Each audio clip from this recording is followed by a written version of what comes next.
नमस्कार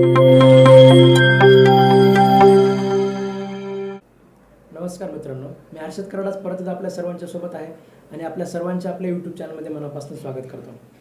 तर मित्रांनो, कुठल्याही कॉम्पिटिटिव्ह एक्झामची जर आपल्याला तयारी करायची असेल तर त्या एक्झामचा क्वेश्चन पेपर म्हणजे त्याची ओळख आपल्याला खूप चांगली असणं आवश्यक आहे. म्हणजे काय प्रकारचे प्रश्न विचारले जातात आणि म्हणजे कुठल्या सब्जेक्टला म्हणजे कुठपर्यंत डेप्थ आहे किंवा अजून काय गोष्टी आहेत, ठीक आहे, हे आपल्याला माहिती असणं आवश्यक आहे.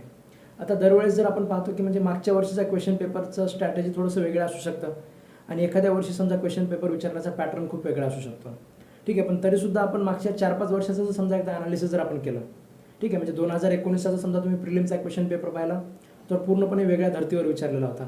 आणि आता 2021चा जर पाहिला म्हणजे आता काल जी 12 मार्चला जी आपली एक्झाम झाली, ठीक आहे, मुळात जे 2021चं नोटिफिकेशन होतं तर त्याचा जर तुम्ही क्वेश्चन पेपर पाहिला तर तो एकदम वेगळ्या धर्तीचा आहे, ठीक आहे. त्यामुळे 4-5 वर्षाच्या मागच्या क्वेश्चन पेपरचा अभ्यास असणं आपल्यासाठी खूप जास्त महत्त्वाचं आहे, ठीक आहे. म्हणजे कितीही बाकीचे पुस्तकं वाचणं म्हणजे नॉलेजसाठी आपल्याला बरंच काही अभ्यास करायला लागतं, ठीक आहे. तुमच्यासाठी उभं आयुष्य आहे, तुम्ही उभ्या आयुष्यामध्ये बरंच काही अभ्यास करणार आहात, ठीक आहे. म्हणजे एकदा बेंचवर बसल्यानंतर जज म्हणून सुद्धा तुमच्या आयुष्यात खूप वेगवेगळे अनुभव येणार आहेत आणि या अनुभवामधनं सुद्धा तुम्ही खूप काही गोष्टी शिकणार आहात.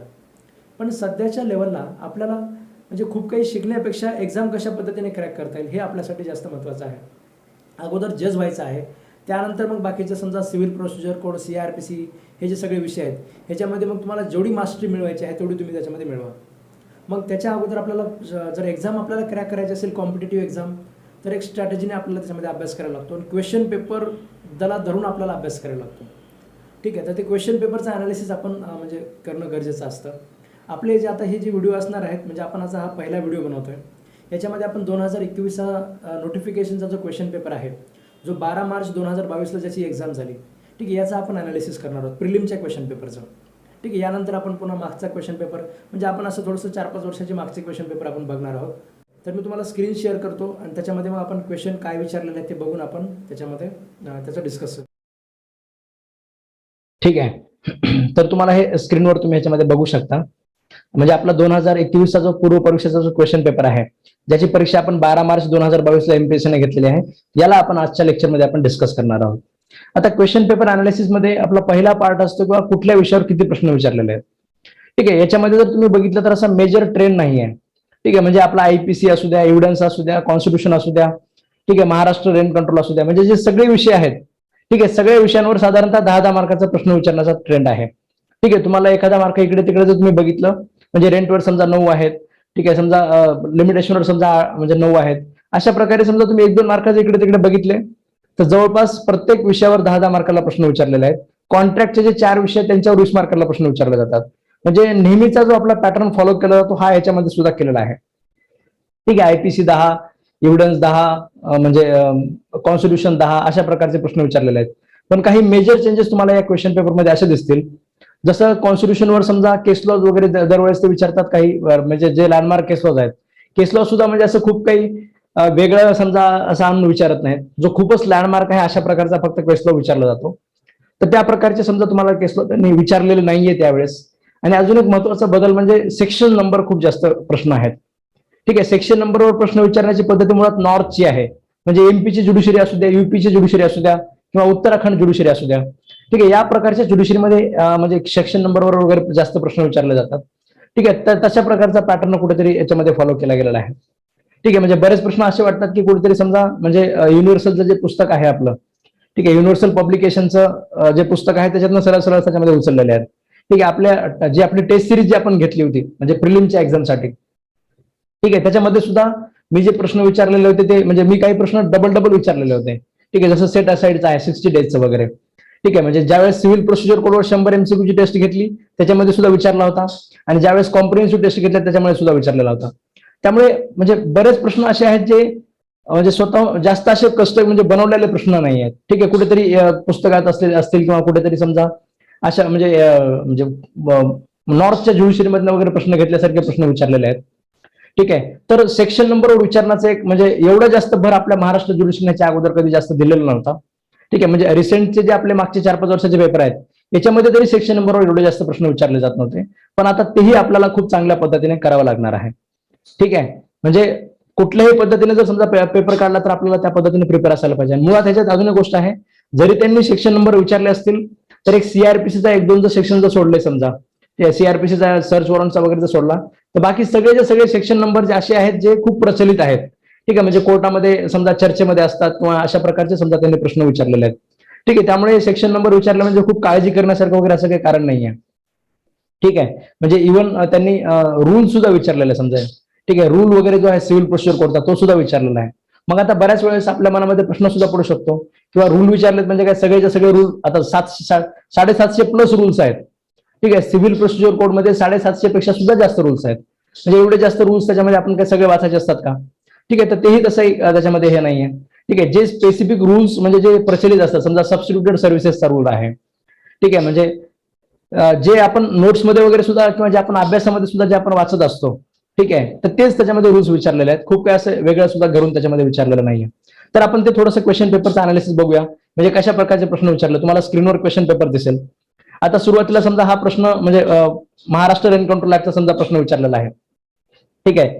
तर महाराष्ट्र रेंट कंट्रोल ऍक्टच्या प्रश्नामध्ये सुद्धा म्हणजे सरळ सरळ म्हणजे तुम्हाला सेक्शन नंबर आहे आणि त्या सेक्शन नंबरमध्ये त्यांनी म्हणजे जो सगळेच ऑफेन्सेस समजा जे कॉग्निजेबल केलेले आहेत, ठीक आहे, तर ते त्याच्यामध्ये तुम्हाला प्रश्न विचारलेला आहे. सेक्शन 17 फक्त तुम्हाला आपल्याला म्हणजे त्याच्यानुसार कॉग्निजेबल आहे हे आपल्याला फक्त लिहायचं होतं, ठीक आहे. त्यानंतर हा दुसरा प्रश्न आहे समजा तो कॉन्स्टिट्यूशनचा, ठीक आहे, सोव्हरेन सोशलिस्ट सेक्युलर डेमोक्रेटिक रिपब्लिक, ठीक आहे. म्हणजे हा म्हणजे मी आता क्लासमध्ये पण मी म्हणजे बऱ्याच म्हणजे सांगितलंच होतं किंवा हा प्रश्न एकदा येऊन गेलेला आहे, ठीक आहे. म्हणजे ज्यावेळेस आपण म्हणतोय किंवा जेएमएफसी मध्ये प्रिलिमला मागचे क्वेश्चन पेपर म्हणजे येऊ शकतात का, मागच्या प्रिलिम मध्ये विचारलेले प्रश्न येऊ शकतात का, तर हे त्याचं उदाहरण आहे, ठीक आहे. जेएमएफसीने अशाच प्रकारचा प्रश्न अगोदर विचारला आहे, जशाच तसा इकडून तिकडे उचललेला आहे, ठीक आहे. म्हणजे मी ज्यावेळेस प्रिअम्बल शिकवतो त्यावेळेस मी एक्सप्रेसली तुम्हाला सांगतो की जेएमएफसी आपली म्हणजे मी म्हणजे लिटरली ह्या प्रश्नाला म्हणजे असं म्हणतो किंवा थोडासा क्वालिटी प्रश्न नाही आहे, ठीक आहे. सिक्वेन्स वगैरे शब्दांची वगैरे असं एवढं असे प्रश्न विचारायला नाही पाहिजे, असं मी प्रिलिमचे आपण क्लासेसमध्ये सांगतानाच आपण डिस्कस करत असतो, ठीक आहे. पण तरी सुद्धा आपली एमपीएससी विचारते हेही मी सांगत असतो,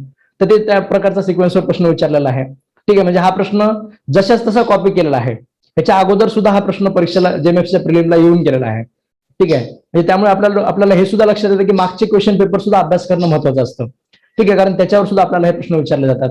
त्यानंतर आता सेक्शन 3 म्हणजे सॉरी प्रश्न तिसरा सुद्धा तुम्ही जर बघितला, डिफॉल्ट बेल, ठीक आहे. या प्रश्नामध्ये फक्त एकच गोष्ट होती की हे शब्द आपल्याला माहिती असले पाहिजेत, ठीक आहे. आपण कसं बेर ऍक्ट मध्ये वगैरे आपलं जे सेल्फ स्टडी असतं, ठीक आहे, बेर ऍक्ट नुसार सेल्फ स्टडी करणाऱ्या लोकांना थोडंसं काय होतं की म्हणजे बेर ऍक्ट असू द्या किंवा आपल्या याच्यामध्ये सेल्फ स्टडी करणाऱ्या लोकांना हे शब्द माहिती नसतात, ठीक आहे. आता त्यांनी 167 वाचलेला आहे पण डिफॉल्ट बेल तिथे शब्द कुठेच नाही आहे. 167(2) मध्ये डिफॉल्ट बेल असा शब्द तुम्हाला दिसणार नाही, ठीक आहे. पण इन्व्हेस्टिगेशन मध्ये डिफॉल्ट झाल्यामुळे बेल भेटत असते, हे शब्द सुद्धा आपल्याला अभ्यास करताना आपण लक्ष देणं गरजेचं असतं. म्हणजे डिफॉल्ट बेल आहे, रिमांड आहे, सप्लिमेंटरी चार्जशीट आहे, ठीक आहे, स्टेशन हाऊस रिपोर्ट आहे, ठीक आहे, पोलीस डायरी आहे म्हणजे डायरी आहे, ठीक आहे. म्हणजे अशा प्रकारचे काही शब्द असतील जे तुम्हाला म्हणजे तुम्हाला असे पुस्तकामध्ये वगैरे बघितल्यानंतर तुम्हाला लक्षात येणार नाही. म्हणजे प्रॅक्टिसमध्ये जे लोक प्रॅक्टिसमध्ये त्यांना माहिती असतं, ठीक आहे, रिमांड म्हणजे काय, पीसीआर म्हणजे काय, मॅजिस्ट्रेट कस्टडी म्हणजे काय, हे प्रॅक्टिसमध्ये लोकांना चांगलं माहिती असतं. म्हणजे नवीन समजा जे विद्यार्थी आहेत त्यांना ह्या अशा प्रकारच्या टर्म माहिती नसल्यामुळे फक्त चुका होऊ शकते, ठीक आहे. तर आपल्याला ते सुद्धा माहिती असलं पाहिजे की जे प्रॅक्टिकल जे शब्द वापरले जातात त्याचा सुद्धा तुम्हाला आपला अभ्यास माहिती असला पाहिजे. अदरवाईज फक्त प्रोव्हिजन वाचून त्याच्यामध्ये आपला अभ्यास त्याच्यामध्ये थोडासा इनकम्प्लीट वाटतो. बाकी चौथा तर एकदम सिंपल आहे, फंडामेंटल ड्युटीज आर्टिकल 51 आहे, सरळ सरळ लिहायचं होतं. Who appoint attorney general of India, president, ठीक आहे. म्हणजे बऱ्याच वेळेस अटर्नी जनरल ऑफ इंडियावर प्रश्न आलेला आहे. म्हणजे आता आपल्याला हे सुद्धा लक्षात ठेवायचं की अटर्नी जनरल ऑफ इंडिया असू द्या, ऍडव्होकेट जनरल ऑफ इंडिया असू द्या, ठीक आहे, यांचे आर्टिकल नंबर सुद्धा असू द्या, हे सुद्धा आपल्यासाठी खूप जास्त महत्वाचे असतात, ठीक आहे. तर सरळ सरळ आता प्रेसिडेंट म्हणजे या प्रकारचे अपॉइंटमेंट करतो. सेक्शन 6 आहे, ठीक आहे, पर्सनल लाईफ अँड लिबर्टी. बऱ्याच लोकांना वाटेल की आता पर्सनल राईट वगैरे सरळ सरळ दिलेला आहे आर्टिकल 21 मध्ये, म्हणजे की हा एक फंडामेंटल राईट आहे. पर्सनल राईट वगैरे अशा प्रकारचा काय प्रकार आहे का आपल्याकडे, फक्त म्हणजे बऱ्याच म्हणजे हा प्रश्न चुकण्याचा चान्सेस एवढाच आहे की पर्सनल लिबर्टी या शब्दामध्ये फक्त आपण कन्फ्युज होऊन एखाद्याचा प्रश्न चुकला असू शकतो. अदरवाईज हा फंडामेंटल राईट आहे आपल्या सर्वांनाच माहिती आहे. त्यामुळे एखाद्या व्यक्ती 1 and 2 अबोव असं काही लोकांनी लिहिलेलं आहे तर ते एक त्याच्यामध्ये चुकू शकतं. त्यानंतर 7वा आहे प्लीडिंग मीन्स, ठीक आहे. म्हणजे प्लीडिंगचे जे आपण गोल्डन रूल्स आपण लिहून घेतलेले असतात, प्लीडिंगचे 4 गोल्डन रूल्स असतात, ठीक आहे. म्हणजे प्लीडिंग म्हणजे फॅक्ट्सच असले पाहिजेत, एव्हिडन्स असला पाहिजे, ठीक आहे, मटेरियल फॅक्ट्स असले पाहिजेत, ठीक आहे. आणि तुम्हाला ते एकदम म्हणजे कमी ह्याच्यामध्ये तुम्हाला ते सांगायचं असतं, म्हणजे विनाकारण जास्त गोष्टी सांगायच्या नसतात. असे जे प्लीडिंगचे जे 4 गोल्डन रूल्स आहेत तर ते फक्त आपल्याला माहिती असायला पाहिजे, त्याच्यानुसार हा प्रश्न सुटणार होता. त्यानंतर just a minute, I will change the slide.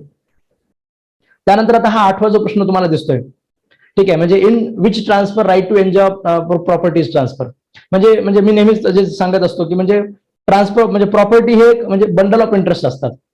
ठीक आहे. प्रॉपर्टी म्हणजे बंडल ऑफ इंटरेस्ट, ओनरशिपचा अधिकार आहे, एन्जॉयचा अधिकार आहे. ती प्रॉपर्टी तुमच्याकडे जर प्रॉपर्टी असेल तर तुम्ही ओनरशिप एन्जॉय करू शकता, तुम्ही ते म्हणजे राईट टू एन्जॉय करू शकता. ती प्रॉपर्टी गहाण ठेवून तुम्ही उद्याच्याला कर्ज उभारणी करू शकता. ठीक आहे. म्हणजे property is a bundle of interest. त्यातला कुठला इंटरेस्ट आपण ट्रान्सफर करतो याच्यानुसार ट्रान्सफरचा प्रकार ट्रान्सफर प्रॉपर्टीमध्ये बदलत असतो. ठीक आहे. इथे सुद्धा तुम्हाला तेच लिहायचं होतं की राईट टू एन्जॉय जर ट्रान्सफर होत असेल तर लीज आहे. ठीक आहे. सरळ सरळ प्रश्न होता. त्यानंतर 96 राईट ऑफ प्रायव्हेट डिफेन्स, काहीच सांगायची गरज नाहीये. ठीक आहे. ह्या जनरल एक्सेप्शन्सवर तीन तरी प्रश्न आलेले आहेत. ठीक आहे. म्हणजे आयपीसीचे जे 10 प्रश्न विचारलेले आहेत त्यातले 3 प्रश्न नुसते जनरल एक्सेप्शन्सवर आहेत. ठीक आहे. जनरल एक्सेप्शन्स जे आपण म्हणजे शिकवताना सुद्धा आपण ज्याला जास्त वेळ घेत असतो, म्हणजे मी नेहमी जनरल एक्सेप्शन वगैरे शिकवायचं म्हणलं की आपण नुसता मिस्टेक ऑफ फॅक्ट आपण एक 2 दिवस मिस्टेक ऑफ फॅक्ट ऍक्सिडेंट वगैरे आपण डिस्कस करत असतो. ठीक आहे. त्याच्या मागचं कारण हे आहे की जेएमएफसीचा सुद्धा म्हणजे दरवर्षीच्याच क्वेश्चन पेपरमध्ये जनरल एक्सेप्शनवर प्रश्न विचारण्याचा म्हणजे तसा कंटेंट जास्त असतो. इथे हा पहिला प्रश्न झाला. असे तुम्हाला पुढे अजून 2 प्रश्न दिसतील. त्यानंतर विच प्रोपोजिशन इज करेक्ट. ठीक आहे. पार्टनरचा समजा पार्टनरचे सगळ्या अधिकाऱ्यांची लिस्ट दिलेली आहे, म्हणजे पार्टनर्स राईट इंटरेस्ट जे आहे त्याच्यामध्ये आपल्याला सगळ्या अधिकाऱ्यांची लिस्ट सापडली की राईट टू कंडक्ट बिझनेस. ठीक आहे. आपल्या ड्युटीज फॉलो करायच्या, ऍक्सेस टू इन्स्पेक्ट डॉक्युमेंट्स, हे सगळे अधिकार पार्टनरचे अधिकार दिलेले आहेत. त्यामुळे सगळंच करेक्ट आहे. ठीक आहे. याच्यामध्ये हा जो 2021चा पेपर आहे म्हणजे विच प्रपोजिशन इज करेक्ट करून त्यांनी म्हणजे थोडंसं लिंकिंग सुद्धा व्यवस्थित केलेलं नाही प्रश्नांचं. पण तरी सुद्धा बेरॅक्टची वर्डिंग जर माहिती असेल, बेरॅक्ट टू बेरॅक्ट जर समजा आपला स्टडी चांगला असेल, ठीक आहे, आपण ते एकदा दोनदा ते तसं लिहून घेतलेलं असेल तर ते आपल्याला प्रश्न सुटू शकतात. त्यानंतर just a minute, I will change the slide. ठीक आहे. त्यानंतर आता हे 11 आहे, सेक्शन 11. ठीक आहे. म्हणजे आता हेही तुम्हाला लक्षात घ्यायचं आहे की दरवेळेस म्हणजे महाराष्ट्र रेंट कंट्रोल ऍक्टचे जे प्रश्न असतात, ठीक आहे, दरवेळेस एखादा तरी प्रश्न समजा ह्याच्यावर तुम्हाला ज्युरिडिक्शनवर विचारला जातो. ठीक आहे. 2019 याच्यामध्ये सुद्धा त्यांनी थोडंसं 2019चा पेपर थोडासा म्हणजे आपला ट्रिकी पेपर होता. तर त्याच्यामध्ये त्यांनी असं विचारलं होतं का पुण्यामध्ये जर समजा महाराष्ट्र रेंट कंट्रोल ऍक्टचा समजा जर सूट असेल अशा प्रकारचा तर तो कुठे जाईल. ठीक आहे. आता यावेळेस त्यांनी काय केलेलं आहे की मुंबईचं विचारलेलं आहे, ब्रह्ममुंबईचं. ठीक आहे. म्हणजे एकदा पुण्याचं विचारलं, एकदा ब्रह्ममुंबईचं विचारलं. ठीक आहे. म्हणजे एक तरी प्रश्न असा असणार आहे जो आपल्याला समजा ज्युरिडिक्शनवर येणार आहे. ठीक आहे. मागच्या वेळेस पुण्याचा थोडासा क्रिटिकल तरी होता. ज्यांना माहिती आहे की पुण्यामध्ये सिव्हिल म्हणजे हे स्मॉल कॉजेस कोर्ट आहेत, म्हणजे तुम्हाला माहिती असणं गरजेचं होतं त्या प्रश्नामध्ये. पण यावेळेस तर तसंही काही नव्हतं. सरसकट तुम्हाला प्रश्न विचारलेला आहे तर तो तुम्हाला त्यामध्ये उत्तर लिहायचं होतं. त्यानंतर विच ऑफ द म्हणजे court has a power to issue directions. ठीक आहे. फॉर द फंडामेंटल राईट, फंडामेंटलच्या व्हायोलेशनसाठी जे कुठल्या कोर्टाला समजा हे करण्याचा अधिकार आहे. ठीक आहे. म्हणजे आपल्याला त्याच्यामध्ये दिसतं की सुप्रीम कोर्ट. ठीक आहे. आता बऱ्याच लोकांना असं वाटू शकतं की 226 मध्ये हायकोर्ट सुद्धा रिटच्या वगैरे समजा पॉवर आहेत. ठीक आहे. ज्यावेळेस तुम्हाला म्हणजे स्पेसिफिक प्रश्न विचारला जातो की तुम्हाला असं वाटतं की समजा 2 वगैरे उत्तर आहेत, तर त्यावेळेस आपण म्हणजे टेस्ट सिरीजच्या डिस्कशनमध्ये आपण म्हणजे तुम्हाला सांगितलेलंच असतं की जे मोस्ट अप्रोप्रिएट आन्सर आहे, ठीक आहे, त्याच्याकडे आपल्याला जायचं असतं. ठीक आहे. म्हणजे आता हायकोर्ट वगैरे सुद्धा रीट वगैरे अशा प्रकारच्या गोष्टी करू शकतं. ठीक आहे. पण स्पेसिफिक फंडामेंटल राईटसाठी जर आपण त्याच्यामध्ये म्हणत असू तर सुप्रीम कोर्ट. ठीक आहे. तुम्हाला जर बोथ वगैरे दिला असेल तर काहीतरी वेगळं उत्तर असू शकतं. पण या सगळ्या उत्तरामध्ये तुम्हाला सुप्रीम कोर्टच त्याच्यामध्ये मोस्ट अप्रोप्रिएट उत्तर वाटतं. त्यामुळे त्याचं ते उत्तर दिलेलं आहे त्यांनी. त्याच्यानंतर प्रोव्हिजन्स ऑफ कॉमन ऑब्जेक्ट. ठीक आहे. म्हणजे कॉमन ऑब्जेक्ट आणि कॉम्युनिकेशनवर सुद्धा जवळपास दरवेळेस प्रश्न असतो. ठीक आहे. एक तरी प्रश्न काही ना काही त्याच्यामध्ये कॉम्युनिकेशन किंवा कॉमन ऑब्जेक्ट यांना धरून विचारतील. सरळ तुम्हाला सेक्शन विचारलेला 149 तुम्हाला लिहायचा होता. त्याच्यानंतर व्हॉलंटरली कॉजिंग ग्रीव्हियस हर्ट. ठीक आहे. म्हणजे आयपीसीचा हा सुद्धा एक सरळ सेक्शन विचारलेला आहे. याचं सुद्धा मी तुम्हाला म्हणजे आपण सिक्वेन्स करून आपण त्याच्यामध्ये लिहून घेतलेलं 319, 320, 321, 322, 323, 324, 325, 326. म्हणजे असं जोड्या करून जर समजा आपण त्याच्यामध्ये बघितलं 319, 320 म्हणजे काय, हर्ट ग्रीव्हियस हर्ट. ठीक आहे. 319, 320 झालं, 321, 322 voluntarily causing grievous, voluntarily causing hurt, voluntarily causing grievous hurt. ठीक आहे. अशाच पद्धतीने 322, 323, 324, म्हणजे 325, 326 अशा 2-2च्या जोड्या करून लक्षात ठेवलं तर सेक्शन नंबर सुद्धा लक्षात राहतात. म्हणजे आयपीसीचे सुद्धा म्हणजे आपण क्लासमध्ये जे आपण गोष्टी पाहत असतो, ठीक आहे, की हे पर्टिक्युलर सेक्शन नंबर महत्वाचे आहेत. असा कुठला तरी एकदम साईडचा सेक्शन विचारला असं नाही. ठीक आहे. म्हणजे मान्य आहे किंवा म्हणजे सेक्शन नंबर जास्त विचारले म्हणजे थोडंसं प्रश्नांची क्वालिटी कमी वाटते आपल्याला, की क्वालिटी प्रश्न विचारले असं वाटतं. तरी सुद्धा त्यांनी असे म्हणजे आउटसाईडचे सेक्शन विचारलेले नाहीयेत. आता 149 सेक्शन म्हणजे खूपच लँडमार्क आहे, प्रत्येकाला माहिती असायलाच पाहिजे. 326 असू द्या समजा, ठीक आहे, हा सुद्धा खूपच लँडमार्क आहे. म्हणजे जे सेक्शन्स खूप चर्चेमधले आहेत किंवा जे सेक्शन्स विचारायला पाहिजेत असेच विचारलेले आहेत. खूप काहीतरी असं आउटसाईडचं एकदम घेऊन असं विचारणारे म्हणजे तुम्हाला खूप कमी दिसतील. एक सीआरपीसी एक दोन जर सोडलं तर बाकी असं काही त्यांनी विचारलेलं नाहीये. ठीक आहे. त्यानंतर याच्यामध्ये जर बघितलं आपण म्हणजे सेक्शन प्रश्न 15 जर समजा आपण याच्यामध्ये बघितला, ठीक आहे, सरळ सरळ तुम्हाला सेक्शन विचारलेलं आहे. मॉर्गेजची डेफिनेशन कुठे दिलेली आहे? 58 मध्ये दिलेली आहे. ठीक आहे. त्यानंतर just I will change the slide. ठीक आहे. त्यानंतर 16 आहे. 16, 17, 18 जर तुम्ही बघितले, ठीक आहे, म्हणजे provisions of penal code apply to the offence committed by, ठीक आहे, म्हणजे ऍप्लिकेशन ऑफ इंडियन पिनल कोडवर विचारलेला आहे. ठीक आहे. याच्यामध्ये सुद्धा आपण बरेच इलिस्ट्रेशन घेऊन आपण समजा डिस्कस आपण करत असतो. म्हणजे आयपीसी समजा एखाद्या इंडियनने जर समजा अमेरिकेत जाऊन मर्डर केला अमेरिकन व्यक्तीचा, तर आयपीसी अप्लिकेबल असतो का? ठीक आहे. म्हणजे 3 जे कनेक्टिंग पॉईंट आहेत, म्हणजे समजा एक इंडियन सिटीजन, म्हणजे Indian law regulate the conduct of Indian citizen, भारतातल्या व्यक्तीने भारताच्या बाहेर कुठे जरी जाऊन समजा काही जरी गुन्हा केला तर इंडियन लॉ अप्लिकेबल असतो. इंडियन टेरिटरीवर भारतात म्हणजे पहिला कनेक्टिंग पॉईंट आहे सिटीजन ऑफ इंडिया, दुसरा आहे टेरिटरी ऑफ इंडिया. ठीक आहे. म्हणजे इंडियन टेरिटरीवर कुणीही कुठे गुन्हा करू द्या, इंडियन लॉ इज अप्लिकेबल. पुन्हा इंडियन शिप असू द्या, इंडियन एअरक्राफ्ट असू द्या, जे इंडियामध्ये रजिस्टर आहे, ठीक आहे, तर प्रत्येकाला इंडियन लॉ अप्लिकेबल असतो. आणि जर समजा एखादा computer resource target in India जर असेल, ठीक आहे, तर त्याला सुद्धा त्याच्यामध्ये आयपीसी अप्लिकेबल असतो. म्हणजे आयपीसीची आपली सुरुवातच ऍप्लिकेशनने समजा त्याच्यामध्ये सुरुवात असते. तर हे आपल्याला त्यामध्ये माहिती असायला पाहिजे. त्यानंतर समजा 17 आहे, ठीक आहे, म्हणजे ट्रान्सफर ऑफ प्रॉपर्टी जर समजा इंटरेस्ट इज क्रिएटेड, ठीक आहे, म्हणजे अनसर्टन इव्हेंट जर असेल तर कंटिजेंट इंटरेस्ट. ठीक आहे. आणि जर सर्टन इव्हेंट असेल म्हणजे एखाद्या व्यक्ती ए समजा बी सोबत लग्न करेल, ठीक आहे, तरच तुला ते प्रॉपर्टी भेटेल. कंटिजेंट इंटरेस्ट, ठीक आहे, बी मीन टाइम कुठे जाऊ शकतो, ठीक आहे, म्हणजे लग्न करायचं वगैरे आता आपण सांगू शकत नाही की हे बी सोबतच लग्न करेल, अनसर्टन गोष्ट आहे. ठीक आहे. काही होऊ शकतं. ठीक आहे. त्यामुळे ते सुद्धा त्याच्यामध्ये आपल्याला म्हणजे सर्टन त्याच्यामध्ये वाटणार नाहीये. ठीक आहे. त्यानंतर जर तुम्ही याच्यामध्ये बघितलं म्हणजे जस्ट अ मिनिट,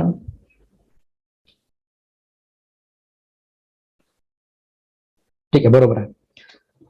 ठीक आहे. तर ह्याच्यामध्ये जर समजा तुम्ही बघितलं म्हणजे वेस्टेड इंटरेस्ट मध्ये याच्या विरुद्ध जो वेस्टेड इंटरेस्ट आहे त्याच्यामध्ये असं असते की सर्टन गोष्ट असते. म्हणजे एका व्यक्तीने जर समजा दुसऱ्या व्यक्तीला प्रॉपर्टी ट्रान्सफर केली आणि ट्रान्सफर करताना सांगितलं की एका माझ्या मृत्यूनंतर तुला प्रॉपर्टी भेटेल किंवा पर्टिक्युलर दुसऱ्या कुठल्याही व्यक्तीच्या मृत्यूनंतर तुला प्रॉपर्टी भेटेल, म्हणजे अशा प्रकारे जर समजा प्रॉपर्टी ट्रान्सफर केली असेल तर आपण त्याला काय म्हणतो? ठीक आहे, वेस्टेड इंटरेस्ट.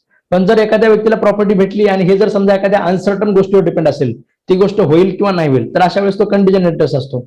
सरळ सरळ म्हणजे तुम्हाला हा प्रश्न विचारलेला आहे. आणि हा सेक्शन 18 एक थोडासा जरा चुकीचा आहे. ठीक आहे. त्यांनी उत्तर चुकीचं दिलेलं आहे, पण सरळ सरळ चॅप्टर 4 मध्ये आहे. ठीक आहे. म्हणजे अनडिस्प्युटेड आहे, म्हणजे आन्सर की मध्ये थोडीशी चूक झालेली झालेली आहे, पण म्हणजे याचं उत्तर कन्फर्म आहे. जसं मी तुम्हाला म्हटलं की जनरल एक्सेप्शनवर 3 प्रश्न विचारलेले आहेत, हा त्याच्यावरचा दुसरा प्रश्न आहे. ठीक आहे. त्यानंतर जस्ट अ मिनिट, ठीक आहे. त्यानंतर आता आपल्याला हा 19 आहे. ठीक आहे. म्हणजे पार्टनरशिप बद्दल तुम्हाला विचारलेला होता. जर पार्टनरशिप मध्ये काही ड्युरेशन जर समजा फिक्स नसेल तर ती पार्टनरशिप ऍट विल असते. म्हणजे तो त्याच्यातला पार्टनर कधीही समजा रिटायर होऊ शकतो एक नोटीस देऊन, किंवा कधी समजा एखादा पार्टनर म्हणजे फर्म डिझॉल्व्ह सुद्धा त्याच्यामध्ये करू शकतो, कारण ती पार्टनरशिप ऍट विल आहे. ठीक आहे. याच्या अपोजिट मध्ये असतं पार्टनरशिप फॉर म्हणजे फिक्स ड्युरेशन. ठीक आहे. आता हे पर्टिक्युलर पार्टनरशिप म्हणण्याचं तर काही कारण नाही. पर्टिक्युलर पार्टनरशिप आणि त्याच्या अपोजिट मधलं जनरल पार्टनरशिप हे दोन्ही म्हणजे मुळातच वेगळे कन्सेप्ट आहेत. ठीक आहे. त्याच्यानंतर हे स्लीपिंग पार्टनरचा तर काही चान्सच नाहीये. ठीक आहे. नो पार्टनरशिपचं सुद्धा म्हणण्याचं काही कारण नाहीये. म्हणजे तुम्हाला जरी समजा स्पेसिफिक माहिती नसेल तरी सुद्धा याचं उत्तर तुम्हाला सापडू शकलं असतं. ठीक आहे. जर तुम्हाला यांच्या अर्थाचं माहिती असते, समजा स्लीपिंग पार्टनर म्हणजे काय तुम्हाला जर माहिती असेल, ठीक आहे, तुम्हाला पर्टिक्युलर पार्टनरशिप म्हणजे काय माहिती असेल, म्हणजे पार्टनरशिप इन पर्टिक्युलर ऍडव्हेंचर, याच्या अपोजिट मध्ये असतं जनरल पार्टनरशिप. ठीक आहे. आपल्याला जे उत्तर दिलं ते आहे पार्टनरशिप ऍट विल, याच्या अपोजिट असतं पार्टनरशिप फॉर फिक्स ड्युरेशन. ठीक आहे. तर हे प्रकार सुद्धा आपल्याला त्याच्यामध्ये माहिती असायला पाहिजेत. Power to amend the constitution, ठीक आहे, म्हणजे याचं उत्तर याच्यामध्ये सरळ सरळ पार्लमेंट आहे. ठीक आहे. म्हणजे आपण पाहतो की सुप्रीम कोर्ट सुद्धा सध्या त्याला कॉन्स्टिट्यूशन अमेंड करायला लागलंय, त्याला आपण इन्फॉर्मल अमेंडमेंट असं आपण म्हणतो. ठीक आहे. पण मी शिकवताना सुद्धा म्हणजे सांगत असतो की supreme court informally constitution amend करतं, पण जर तुम्हाला जर समजा कुठे परीक्षेत विचारलं तर आपण सुप्रीम कोर्ट अमेंड करतं म्हणजे इंटरव्ह्यू मध्ये तुम्ही सांगू शकता की sir now it is supreme court can also amending the constitution. ठीक आहे. पण ह्याच्यामध्ये तुम्हाला सुप्रीम कोर्टाने तुम्हाला हे म्हणजे सुप्रीम कोर्ट अमेंड करते असं तुम्हाला म्हणता येत नाही. ठीक आहे. आणि याच्यामध्ये आता जरी समजा तुम्हाला तसं वाटलं तरी सुद्धा 1 आणि 2 म्हणण्याला तर काही कारणच नाहीये. ठीक आहे. उत्तर तर पार्लमेंटच असणार आहे. म्हणजे सुप्रीम कोर्ट आणि हायकोर्ट अमेंड करू शकते आणि पार्लमेंट करू शकत नाही असं म्हणण्याचं तर काही कारण नाही. ठीक आहे. तरी सुद्धा त्याच्यामध्ये ते म्हणजे आपल्याला माहिती असलं पाहिजे की इंटरव्ह्यू मध्ये वगैरे जर समजा आपल्याला विचारलं तर आपण काही सुप्रीम कोर्टाच्या सुद्धा कशा प्रकारच्या काही इन्फॉर्मल अमेंडमेंट्स आहेत. समजा आर्टिकल 21 आहे ड्यू प्रोसेस ऑफ लॉ. ठीक आहे. किंवा त्याच्यामध्ये आर्टिकल 124 आहे अपॉइंटमेंट ऑफ जजेस असू द्या. ठीक आहे. आर्टिकल 31C आहे. म्हणजे तुम्हाला नंबर ऑफ केसेस अशा दिसेल. आर्टिकल 13 आहे, आर्टिकल 368 आहे.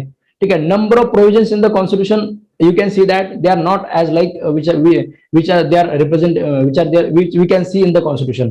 म्हणजे ज्या कॉन्स्टिट्यूशन मध्ये आपण बघू शकतो, ठीक आहे, which you can which you are looking there is not there आणि which are not looking there it is there. ठीक आहे. आर्टिकल 13(2) जर तुम्ही बघितला, ठीक आहे, ते वाचल्यानंतर असं वाटतं की फंडामेंटल अमेंडच करता येत नाही. ठीक आहे. म्हणजे बेसिक स्ट्रक्चर कुठे दिसत नाही, पण ते आहे. ठीक आहे. म्हणजे नंबर ऑफ प्रोव्हिजन्स तुम्हाला अशा दिसतील ज्या आपल्याला संविधानात बघितल्यात आपल्याला वाटतं की ते तसं आहे, पण ते खरं तर ऍक्च्युअली जे सध्याच्याला जे एनफोर्स मध्ये आहे ते तसं नाही आहे. ठीक आहे. म्हणजे आर्टिकल 141 जो आहे, law declare by Supreme Court is binding all territory within India. ठीक आहे. म्हणजे हे ज्या गोष्टी आहेत, ठीक आहे, ह्याचा वापर करून सुप्रीम कोर्टाने समजा त्यामध्ये बऱ्याच काही गोष्टी केलेल्या आहेत, तरी ते त्याच्यामध्ये आहे की पार्लमेंट अमेंड करू शकतं. त्यानंतर आर्टिकल 121 सेट असाइड, मी हा प्रश्न 2दा विचारलेला होता. ठीक आहे. म्हणजे टेस्ट सिरीजला सुद्धा विचारलं. म्हणजे लिमिटेशनचे जे समजा जे हे आहेत, म्हणजे जे असे पिरियड जे विचारले जातात, मी तुम्हाला 2 ट्रिक सांगितलेल्या होत्या. ठीक आहे. पहिली ट्रिक जी होती लिमिटेशनचे, मी लेक्चर युट्यूबवर सुद्धा टाकले होते. ठीक आहे. लिमिटेशनचं युट्यूबवर आजही लेक्चर आहे. तुम्ही म्हणजे तुम्हाला कुठल्याही विषयाचा जर समजा आपल्या क्लासेसचे लेक्चर ऐकायचे असतील, ठीक आहे, जेवढे युट्यूबवर समजा फ्री सर्वांना अवेलेबल आहेत, ठीक आहे, क्लासेसच्या विद्यार्थ्यांना आपण सगळे शिकवत असतो, पण जे बाकीच्या लोकांना जे समजा जे क्लास जॉईन केलेले नाही त्यांच्यासाठी, ठीक आहे, विषयाचं नाव टाकायचं आणि हर्षद कराड असं पुढे टाकायचं, तुम्हाला त्याच्यावरचे आपले लेक्चर सापडून जातील. आता हे लिमिटेशनचं सुद्धा मी तुम्हाला ट्रिकमध्ये सांगितलेलं तुम्हाला सापडून जातं. ठीक आहे. लिमिटेशन ऍक्ट हर्षद कराड असं युट्यूबवर सर्च केलं तुम्हाला ते आपले लेक्चर सापडून जाईल. त्याच्यामध्ये सुद्धा मी तुम्हाला 2 ट्रिक सांगितलेल्या होत्या, की पहिली जी आहे की जे ऑड आहेत ते सगळे एकदा वेगळे काढायचे. ठीक आहे. त्यानंतर दुसरं जे आहे की समजा जे बाकीच्या सर्वांसाठी मग सरसकट 3 वर्ष. ठीक आहे. हे एक मी तुम्हाला सांगितलं होतं. आणि दुसरं मी तुम्हाला जनरल दुसरी ट्रिक अशी सांगितली होती की जनरल लॉजिकनुसार, ठीक आहे, समजा इमोबल प्रॉपर्टी असतील तर 12 वर्ष समजा. ठीक आहे. तुम्हाला लिमिटेशन ऍक्टला जेवढे प्रश्न विचारलेले आहेत, ठीक आहे, प्रत्येक प्रश्न तुम्हाला असा दिसेल की म्हणजे आपल्या ह्या दोन्ही ट्रिकनुसार प्रत्येक प्रश्न सुटत असतो. ठीक आहे. आणि हे अशा प्रकारचे जे असतात सेट असाइडचे वगैरे, म्हणजे काही असे जे असतात जे प्रॅक्टिसमध्ये वगैरे म्हणजे डेली म्हणजे चर्चेमध्ये असतात किंवा आपल्याला सर्वांना त्याच्यामध्ये ते माहिती असतात. ठीक आहे. त्यामुळे ते खूप जास्त महत्वाचे असतात. ठीक आहे. प्रॅक्टिशनर लोकांना म्हणजे अशा प्रकारचं काहीतरी विचारल्याचा काही प्रॉब्लेम येत नाही, पण नवीन जे लोक समजा फ्रेशर लोक जे आहेत, ठीक आहे, यांना थोडंसं याच्यामध्ये म्हणजे आपला अशा क्लासेसचा फायदा होतो की ज्या गोष्टी समजा प्रॅक्टिकल म्हणजे तुम्हाला थोड्या वेळाखाली सांगितलं की ते डिफॉल्ट बेल आहे, ठीक आहे, किंवा स्टेशन हाऊस रिपोर्ट आहे, सप्लिमेंटरी चार्जशीट आहे, अशा प्रकारचे शब्द आपल्याला कुणीतरी सांगायला पाहिजे. ठीक आहे. प्रॅक्टिस जॉईन केलेले जे लोक आहेत त्यांना माहिती असतात हे शब्द. ठीक आहे. किंवा आता हे सेट असाइड जे आहे, ठीक आहे, लिमिटेशन ऍक्ट मध्ये एवढे सगळे 137 आर्टिकल्स आहेत. ठीक आहे. यातले काही असे असतात जे खूप चर्चेमध्ये असतात. ठीक आहे. म्हणजे हायकोर्ट तुम्हाला प्रश्न विचारणाऱ्या व्यक्ती सुद्धा काहीतरी जे म्हणजे चर्चेतले आहे समजा असे बघूनच आपल्याला विचारले जातात. तर या सगळ्या गोष्टी सुद्धा त्याच्यामध्ये आपल्याला माहिती होत असतात. ठीक आहे. टेस्ट सिरीज मध्ये सुद्धा तुम्हाला अशा प्रकारचे प्रश्न आपण विचारलेले असतात. त्यानंतर आहे समजा dine declaration is a statement of person. Just a minute. ठीक आहे. डाईन डिक्लेरेशन जे स्टेटमेंट आहे समजा, ठीक आहे, म्हणजे सेक्शन 22 मध्ये. आता हाही त्याच्यामध्ये सरळ सगळे प्रश्न म्हणजे हे काही कन्फ्युजन नाहीये की कुणासोबत समजा वगैरे केलं पाहिजे. ठीक आहे. म्हणजे समजा पोलिसांच्या समोर म्हणजे before police officer only, before doctor only. ठीक आहे. असं काही नाहीये. ठीक आहे. म्हणजे फक्त तुमच्या कॉज ऑफ डेथ विषय असला पाहिजे. ठीक आहे. डाईन डिक्लेरेशनच्या जे समजा रिक्वायरमेंट आहेत आपण ज्या लिहून घेतलेल्या असतात. ठीक आहे. डाईन डिक्लेरेशन म्हणजे तुमच्या डेथ विषय असला पाहिजे. ठीक आहे. And your death must be in question. ठीक आहे. त्याच्यानंतर जो पर्सन डाईन डिक्लेरेशन करतो आहे तो डेड झाला पाहिजे. ठीक आहे. बाकी मग हे कशाविषयी असू शकतं म्हणजे it might be relevant in civil cases, it might be relevant in criminal cases किंवा रेव्हेन्यू मॅटर्स असू द्या. ठीक आहे. Any nature of proceeding. ठीक आहे. तर अशा प्रकारचे काही त्याचे क्रायटेरिया ज्या डाईन डिक्लेरेशन ते सुद्धा आपल्याला माहिती असले पाहिजेत. त्यानंतर decree may be either just minute. ठीक आहे. त्यानंतर decree may be preliminary and final. ठीक आहे. म्हणजे सरळ सरळ डिग्रीची सुरुवात सिव्हिल प्रोसिजर कोडची सुरुवातच ज्याने होते. ठीक आहे. डेफिनेशनने तर सरळ सरळ त्याच्यामध्ये दिलेल्या डिग्री प्रिलिमिनरी असू शकते किंवा फायनल असू शकते. ठीक आहे. म्हणजे म्हणजे सरळ सरळ बेरॅक्टचा धरून त्यांनी प्रश्न विचारलेला आहे. बाकीचं तुम्ही बघितलं प्रिपेअर विदिन 1 इयर वगैरे असं काही नाहीये. ठीक आहे. Prepare at the time of passing of judgment असं काय त्याच्यामध्ये नाही, नंतरच त्याच्यामध्ये येत असते. ठीक आहे. त्यामुळे याचं सरळ सरळ उत्तर पहिली गोष्ट तर बाकी काही बघायची गरज नव्हती, सरळ सरळ डेफिनेशन बघायची, डेफिनेशनला धरून विचारलेला आहे. डिटर्मिनेशन ऑफ लीज सरळ सरळ प्रश्न आहे म्हणजे काही वेगळं बघायची गरज नाही. त्याच्यानंतर म्हणजे नॉन पेमेंट ऑफ फाईन बद्दल समजा तुम्हाला प्रश्न विचारलेला आहे, याचा सुद्धा आपण एक चार्टच लिहून घेतला होता आपल्या वहीमध्ये. ठीक आहे. चार्टमध्ये तुम्हाला हे सरळ सरळ सापडेल किंवा म्हणजे त्याच्यामध्ये 2 मंथ जर त्याच्यामध्ये हे असेल, ठीक आहे, नॉट एक्सिडिंग 2 मंथ समजा पनिशमेंट असेल तर फाईन जर 50 रुपयाचे त्याच्यामध्ये नॉट एक्सिडिंग 50 म्हणजे रुपये जर असेल तर म्हणजे 2 मंथ आहे, त्याच्यानंतर 4 मंथ आहे, त्याच्यानंतर 6 मंथ आहे. म्हणजे आपण चार्टच त्याच्यामध्ये बघितलेला असतो. ठीक आहे. त्याच्यामुळे सोपा प्रश्न होता हा सुद्धा. इव्हिडन्स म्हणजे काय, ओरल इव्हिडन्स, डॉक्युमेंट इव्हिडन्स सरळ सरळ तुम्हाला सुरुवातीच्या सेक्शन 3 मध्ये म्हणजे इंटरप्रिटेशन क्लॉज मध्ये डेफिनेशनवर विचारलेला प्रश्न आहे. ठीक आहे. त्यानंतर म्हणजे सूटचा आता सेक्शन 5 नाही नाही म्हणजे तुम्हाला डिव्हिजनवर समजा विचारलेला आहे की फर्स्ट डिव्हिजन, या डिव्हिजनवर सुद्धा 2 प्रश्न विचारलेले आहेत. ठीक आहे. म्हणजे तुम्हाला म्हणजे डिव्हिजन पहिले त्याच्यामध्ये विचारलं की फर्स्ट डिव्हिजन म्हणजे कशाबद्दल आहे, सूट बद्दल आहे. अजून एक प्रश्न आलेला आहे की असे किती डिव्हिजन आहेत, 3 डिव्हिजन आहेत. म्हणजे डिव्हिजनवर तुम्हाला 3 प्रश्न त्यांनी 2 प्रश्न त्यांनी विचारलेले आहेत आणि सेक्शन 5 जो आहे याच्यावर जवळपास 3 प्रश्न विचारलेले आहेत. ठीक आहे. मी तुम्हाला सेक्शन 5 म्हणजे सांगताना सुद्धा सांगितलं होतं की सेक्शन 5 मध्ये स्पेसिफिकली ते विचारतात की this is applicable to suit, appeal, application. ठीक आहे. प्रत्येक सेक्शनला मी तुम्हाला सांगितलं होतं, लिगल डिसॅबिलिटीला वगैरे सुद्धा सांगितलं होतं की म्हणजे समजा अपील वगैरे असेल तर त्याच्यामध्ये हा ऍप्लिकेबल नसतो. ठीक आहे. म्हणजे प्रत्येक सेक्शन जो आहे लिमिटेशन ऍक्टचा, लिमिटेशन ऍक्ट मध्ये सेक्शनवर प्रश्न विचारताना जी पद्धती आहेत आतापर्यंतच्या त्याही मी तुम्हाला सांगितलेल्या होत्या की म्हणजे एखादा सेक्शन हा कशा कशासाठी ऍप्लिकेबल आहे, सूटसाठी, अपीलसाठी, ऍप्लिकेशनसाठी, याच्यावर आपल्याला प्रश्न विचारले जातात. त्यानंतर याच्यामध्ये तुम्हाला म्हणजे कशा प्रकारचा समजा बेनिफिट भेटतो. ठीक आहे. हे एक्सेप्शन म्हणजे हा टाइम पिरियड कधी एक्सक्लूड केला जातो याच्यावर सुद्धा प्रश्न विचारले जातात. असं आपण तुम्हाला सांगितलेलं होतं. इथे सरळ सरळ तुम्हाला विचारलं होतं की first division is about the suit, concurrent list म्हणजे शेड्यूल मध्ये काय आहे फक्त वरवर प्रश्न विचारलेला आहे. कॉन्स्टिट्यूशनचे म्हणजे जवळपास तसं तर सगळ्याच म्हणजे पेपरचे प्रश्न सोपे होते, पण कॉन्स्टिट्यूशन त्याच्यामध्ये खूपच जास्त सोपा होता. म्हणजे 1-2 तरी म्हणजे लँडमार्क जजमेंट विचारतात, पण आता ते पण केलेलं नाहीये.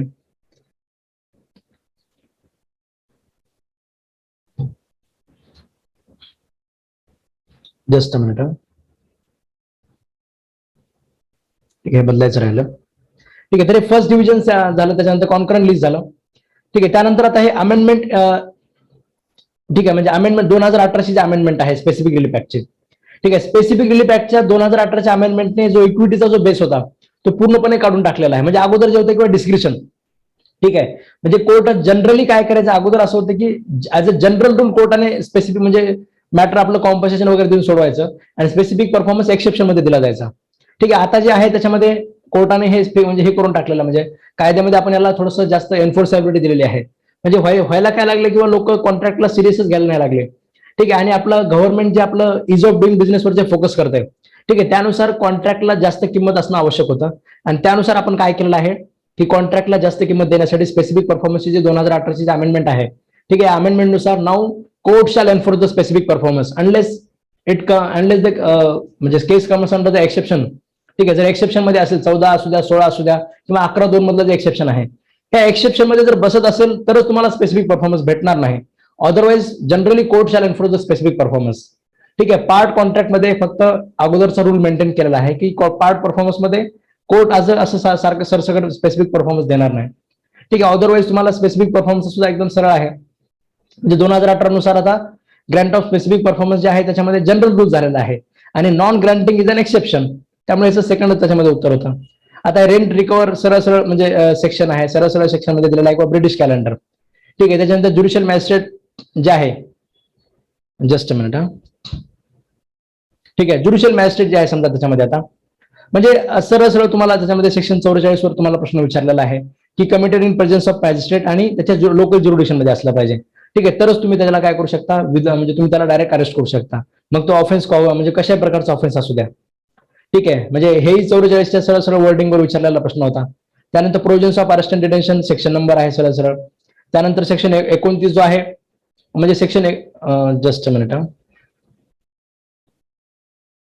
ठीक आहे. त्यानंतर त्याच्यामध्ये सेक्शन 29 जो आहे, ठीक आहे, म्हणजे तुम्हाला थोडंसं हे स्क्रीनवर कमी दिसतंय, मला थोडंसं जास्त दिसतंय. हे याला थोडंसं स्क्रीन वाढवावं लागेल. Just a minute. नाही, हे एवढंच दिसेल एका वेळी. ठीक आहे, काय हरकत नाही. तर सेक्शन 29 जो आहे त्याच्यामध्ये म्हणजे सीआरपीसीचा, याच्यामध्ये तुम्हाला मॅजिस्ट्रेटची शिक्षा म्हणजे विचारलेली आहे की 3 वर्षापर्यंत देऊ शकतो. ठीक आहे. जेएमएफसी होत असेल तर 3 वर्षापर्यंत शिक्षा हे आपल्याला प्रत्येकाला माहिती असायला पाहिजे. मुळात आपण म्हणजे आपण एक ट्री डायग्रामच आपण काढलेली होती की जेएमएफसी किती शिक्षा देऊ शकतो, सीजेएम किती देऊ शकतो, सेशन जज वगैरे किती देऊ शकतो, हायकोर्ट किती देऊ शकतं. ठीक आहे. मेट्रोपॉलिटन मॅजिस्ट्रेट किती देऊ शकतो, judicial magistrate of second class किती देऊ शकतो. ठीक आहे. हे सगळी आपण एक ट्री डायग्राम त्याच्यामध्ये काढलेली होती. आपण एक्झिक्युटिव्ह मॅजिस्ट्रेटच्या बाबतीत सुद्धा आपण एक हायरार्की काढली होती. डीएम असू द्या, एसडीएम असू द्या, एक्झिक्युटिव्ह मॅजिस्ट्रेट असतं म्हणजे डीएम म्हणजे कोण असतो, एसडीएम म्हणजे तहसीलदार म्हणजे वगैरे असं समजा कोण असतं, हे सगळं समजा आपण त्याच्यामध्ये बघत असतो. तर ते आपल्याला माहिती असलं पाहिजे. म्हणजे हा झाला सेक्शन 29 की पॉवर्स किती असल्या पाहिजेत.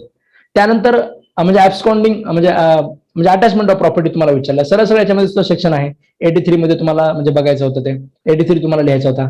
Standard rent fix by the, ठीक आहे, म्हणजे rent fix by the court. ठीक आहे. स्टँडर्ड रेंट सुद्धा म्हणजे रेंट कंट्रोलमध्ये खूप महत्वाचे प्रोव्हिजन्स आहेत. ठीक आहे. रेंट कंट्रोलवर जे 10 एक प्रश्न विचारले जातात त्यातला एक तरी समजा स्टँडर्ड रेंट त्याच्यामध्ये ते विचारतातच. ठीक आहे. कारण तोही त्याच्यामध्ये खूप जास्त वादाचा त्याच्यामध्ये नेहमी मुद्दा असतो. ठीक आहे. त्यानंतर तुम्हाला आहे sub tenant can become a tenant. ठीक आहे. म्हणजे हा काही नेहमी असं विचारला जात नाही, पण तरी सुद्धा याच्या वेळेस विचारलेला आहे. सरळ सरळ म्हणजे सब टेनन्सीचा जो सेक्शन सुरू होतो, ठीक आहे, पहिल्या सेक्शनवर सरळ सरळ प्रश्न आहे. ठीक आहे. या इकडल्याची जर समजा टेनन्सी जर समजा हे झाली, डिटरमाइन झाली, ठीक आहे, तर अशा वेळेस तुम्ही सरळ सरळ काय करू शकता, टेनंटला त्याच्यामध्ये काय होईल, टेनंट म्हणजे सब टेनंट हा टेनंट होऊन जाईल. त्याला आपण डीम टेनंट असं आपण म्हणतो. सरसकट तुम्हाला त्याच्यामध्ये ते सुद्धा दिलेलं आहे.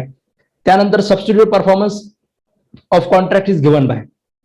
ठीक आहे. सेक्शन 20 सरळ सरळ सेक्शनवर विचारलेला प्रश्न आहे. म्हणजे जवळपास 32 एक प्रश्न सेक्शनवर विचारलेले आहेत.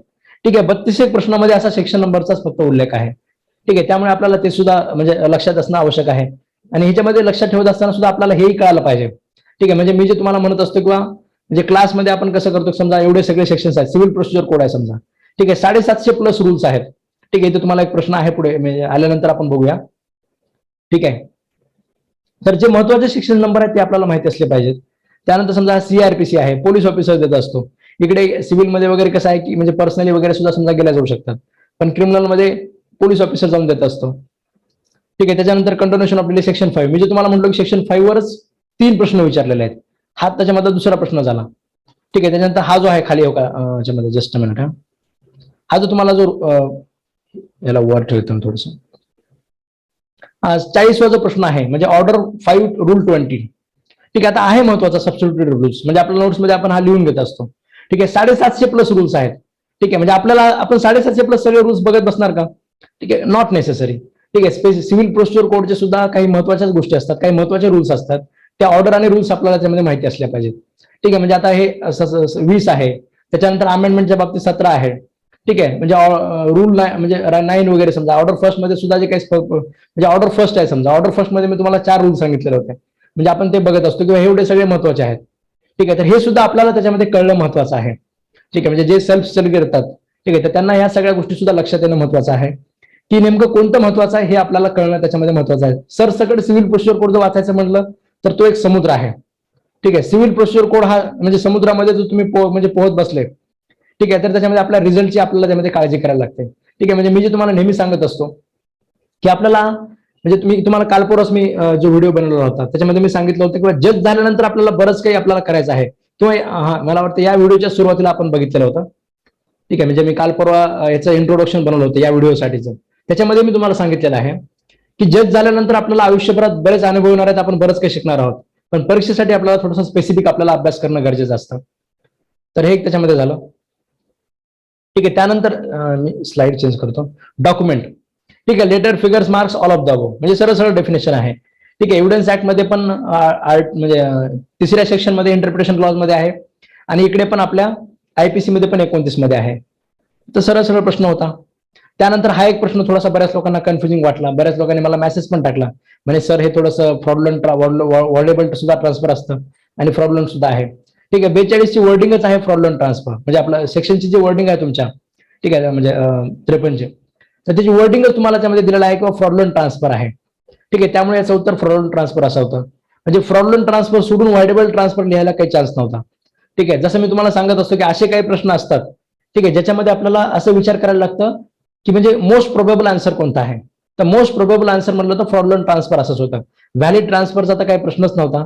ट्रान्सफर बाय ऑस्टेन्सिबल ओनरचा ते सेक्शन आपल्याला वेगळा आहे, तो आपल्याला माहितीच होतं. ठीक आहे. वॉर्डेबल ट्रान्सफर आणि फ्रॉडलंट ट्रान्सफर मध्ये थोडासा वाद होता. ठीक आहे. त्याच्यामध्ये थोडंसं एखाद्याला वाटू शकतं असतं की हे सुद्धा ट्रान्सफर वॉर्डेबलच असतं, त्याच्यात काय दिलेलं आहेत वॉर्डेबल ट्रान्सफर. पण transfer with defeat, delay on credit जे आहे, ठीक आहे, हे जरी त्यांच्या ऑप्शनवर वॉर्डेबल असलं तरी सुद्धा याला आपण फ्रॉडलंट ट्रान्सफर असंच आपल्याला म्हणायला पाहिजे होतं, कारण त्याची हिडिंग तशा प्रकारची आहे. ठीक आहे. मोस्ट प्रोबेबल उत्तर याच्यामध्ये हेच होतं. तुम्ही त्या अँगलने जर समजा आपण टेस्ट सिरीज मध्ये सुद्धा मी तुम्हाला सांगितलं होतं डिस्कशन मध्ये की अशा प्रकारचे बरेच प्रश्न असतात, त्या ठिकाणी आपल्याला अशा पद्धतीने उत्तर शोधायचं असतं. तर हे त्याचं उत्तर झालं. त्यानंतर 65 त्याच्यामध्ये आहे, जसं मी तुम्हाला सांगितलं इमोबल प्रॉपर्टी. ठीक आहे. मी तुम्हाला म्हणजे लिमिटेशन ऍक्टचं माझं लेक्चर युट्यूबवर फ्री ऑफ कॉस्ट तुम्हाला अवेलेबल आहे. ठीक आहे. फक्त हर्षद करा, लिमिटेशन ऍक्ट टाका, त्याच्यामध्ये सुद्धा तुम्हाला हे ट्रिक सापडेल. ठीक आहे. की मी तुम्हाला सांगितलं होतं की जनरलाइज लॉजिक लावायचं त्याच्यामध्ये. कॉन्ट्रॅक्ट जे असतील तर सगळे 3 वर्षाचे आहेत. इमोबल प्रॉपर्टी असेल तर मोस्ट प्रोबेबली ते म्हणजे त्याच्यामध्ये 65 नुसार तुम्हाला जे विचारलेलं मोस्ट प्रोबेबली 12 इयर्स आहे. ठीक आहे. काही एक्सेप्शनल वाले जे असतात ते फक्त लक्षात ठेवायचे. ठीक आहे. तर त्या लॉजिकनुसार तुम्हाला लक्षात आलं असतं की इमोबल प्रॉपर्टीचा जर त्याच्यामध्ये असेल तर 12 इयर्सचा आहे. ठीक आहे, जनरल लॉजिकनुसार. आणि मी जे तुम्हाला म्हणत होतो की काही ठिकाणी फक्त तुम्हाला एक्सेप्शनल सेक्शन विचारलेले आहेत. आता हा जो सेक्शन आहे 44 जो आहे त्याच्यामध्ये इश्यू सर्च वॉरंटचा, ठीक आहे, हा सुद्धा त्याच्यामध्ये एवढा स्पेसिफिक त्याच्यामध्ये सेक्शन म्हणजे हे केला जात नाही, पण तरी सुद्धा त्यांनी त्या विचारलेला आहे. ठीक आहे, म्हणजे आपल्या म्हणजे हा एक प्रश्न थोडासा आपल्या नोट्समध्ये नव्हता, म्हणजे त्याच्यामध्ये सेक्शन नंबर आपण त्याच्यामध्ये मेन्शन केलेला नव्हता. ठीक आहे, नाही मला सर्च वॉरंटचं पण आपण पाहिलेलं आहे, म्हणजे आपण सेक्शन नंबर कदाचित मेन्शन केलं नव्हतं असं मला त्याच्यामध्ये कुठेतरी वाटायला लागलं. ठीक आहे, तर बाय अदरवाईज त्याच्यामध्ये तुम्हाला जे सगळे विचारलेले आहे ते जवळपास म्हणजे सगळे आपले रिकॉग्नाइज जे लँडमार्क जे सेक्शन्स आहेत, ठीक आहे, याच्यावरच आपल्याला त्यांनी प्रश्न विचारलेले आहेत. ठीक आहे, त्यानंतर याच्यामध्ये आपल्याला बघायचं म्हणजे वॉरंट केस. ठीक आहे, वॉरंट केसमध्ये जरी समजा तुम्ही यामध्ये बघितलं तर सरळ सरळ डेफिनेशनवर तुम्हाला प्रश्न विचारलेला होता. त्यानंतर which court is called as a court of record. ठीक आहे, याच्यावर तर दर म्हणजे म्हणजे 1-2 वर्षाला याच्यावर प्रश्न असतो. ठीक आहे, एकदा त्यांनी विचारलं की सुप्रीम कोर्टाचं कोर्ट ऑफ रेकॉर्डचा आर्टिकल कोणता आहे, एकदा विचारलं की हायकोर्टाच्या बाबतीत विचारलं, हायकोर्टाचं कोर्ट ऑफ रेकॉर्डचं आर्टिकल विचारलं. म्हणजे ते असं कंटिन्युअसली त्याच्यामध्ये अशा प्रकारचे प्रश्न काही ना काही त्याच्यामध्ये विचारत असतात कोर्ट ऑफ रेकॉर्डचे. ठीक आहे, म्हणजे आपल्याला कॉन्स्टिट्यूशन पाहत असताना फंडामेंटल राईट आहे, सुप्रीम कोर्टाच्या प्रोव्हिजन्स आहेत. ठीक आहे, त्यानंतर हे अटॉर्नी जनरल ॲडव्होकेट जनरल आहे. ठीक आहे, हे आपल्याला जास्त टार्गेटवर असतात. ठीक आहे, मग अदरवाईज ह्याच्या व्यतिरिक्त जाऊन मग गव्हर्नरच्या अपॉइंटमेंट असू द्या, सुप्रीम कोर्ट हे असू द्या, त्यांना शपथ वगैरे कोण देत असू द्या, अशा प्रकारचे सुद्धा प्रश्न त्यामध्ये विचारले म्हणजे आपल्याला म्हणजे विचारले जात असतात. त्यानंतर आता हा म्हणजे शेवटी आता हा हे आहे 47 आहे. ठीक आहे, म्हणजे स्पेसिफिक परफॉर्मन्स. ठीक आहे, सरळ सरळ तुम्हाला म्हणजे सेक्शन 16 मध्ये तुम्हाला दिलेला आहे पर्सनल बार टू रिलीफ. ठीक आहे, who has obtain substitute performance. ठीक आहे, 14 मध्ये सुद्धा सिमिलर अशा प्रकारचे प्रोव्हिजन्स आहे, पण 14 थोडासा कॉन्ट्रॅक्टसाठी बार आहे आणि 16 हा पर्सनसाठी बार आहे. ठीक आहे, याचं उत्तर 16 नुसार त्याच्यामध्ये होतं म्हणजे फर्स्ट. ठीक आहे, सिंपल प्रश्न होता हाही. ठीक आहे, त्यानंतर आता हा 48 आहे, court may refuse to resign the contract. ठीक आहे, हाही तुम्हाला सरळ सरळ दिसेल म्हणजे बेरॅकच्या म्हणजे सरळ सरळ वर्डिंगवर प्रश्न विचारलेला आहे. तुम्हाला तिसरं ऑप्शन त्याच्यामध्ये फक्त लिहायचं होतं की नॉट फेवरेबल असेल तर अशा वेळेस court may refuse to resign the contract. बाकी यांनी म्हणजे फक्त नॉट नॉट नॉट टाकलेला आहे. ठीक आहे, म्हणजे प्लेंटिफ हॅज रॅटिफाईड द कॉन्ट्रॅक्ट असं होतं बेरॅकमध्ये, इथे यांनी फक्त नॉट केलेलं आहे त्याच्यामुळे ते नाही. ठीक आहे, parties has acquired the interest असं होतं, यांनी नॉट टाकलेलं आहे त्याच्यामुळे ते उत्तर नाही. ठीक आहे, ऑल ऑफ द अबोवचा तर काही प्रश्नच नाही. ज्या लोकांनी नॉट बघितलंच नाही समजा त्यांना वाटतं की पेपर एकदम सोपा आहे, घाई गडबडमध्ये गिरून आले, त्यांचं फक्त चूक झालेलं असेल, अदरवाईज बाकी तर एकदम बरोबरच होतं. ठीक आहे, त्याच्यानंतर जस्ट अ मिनिट, त्याच्यानंतर आहे mandatory injection may be granted.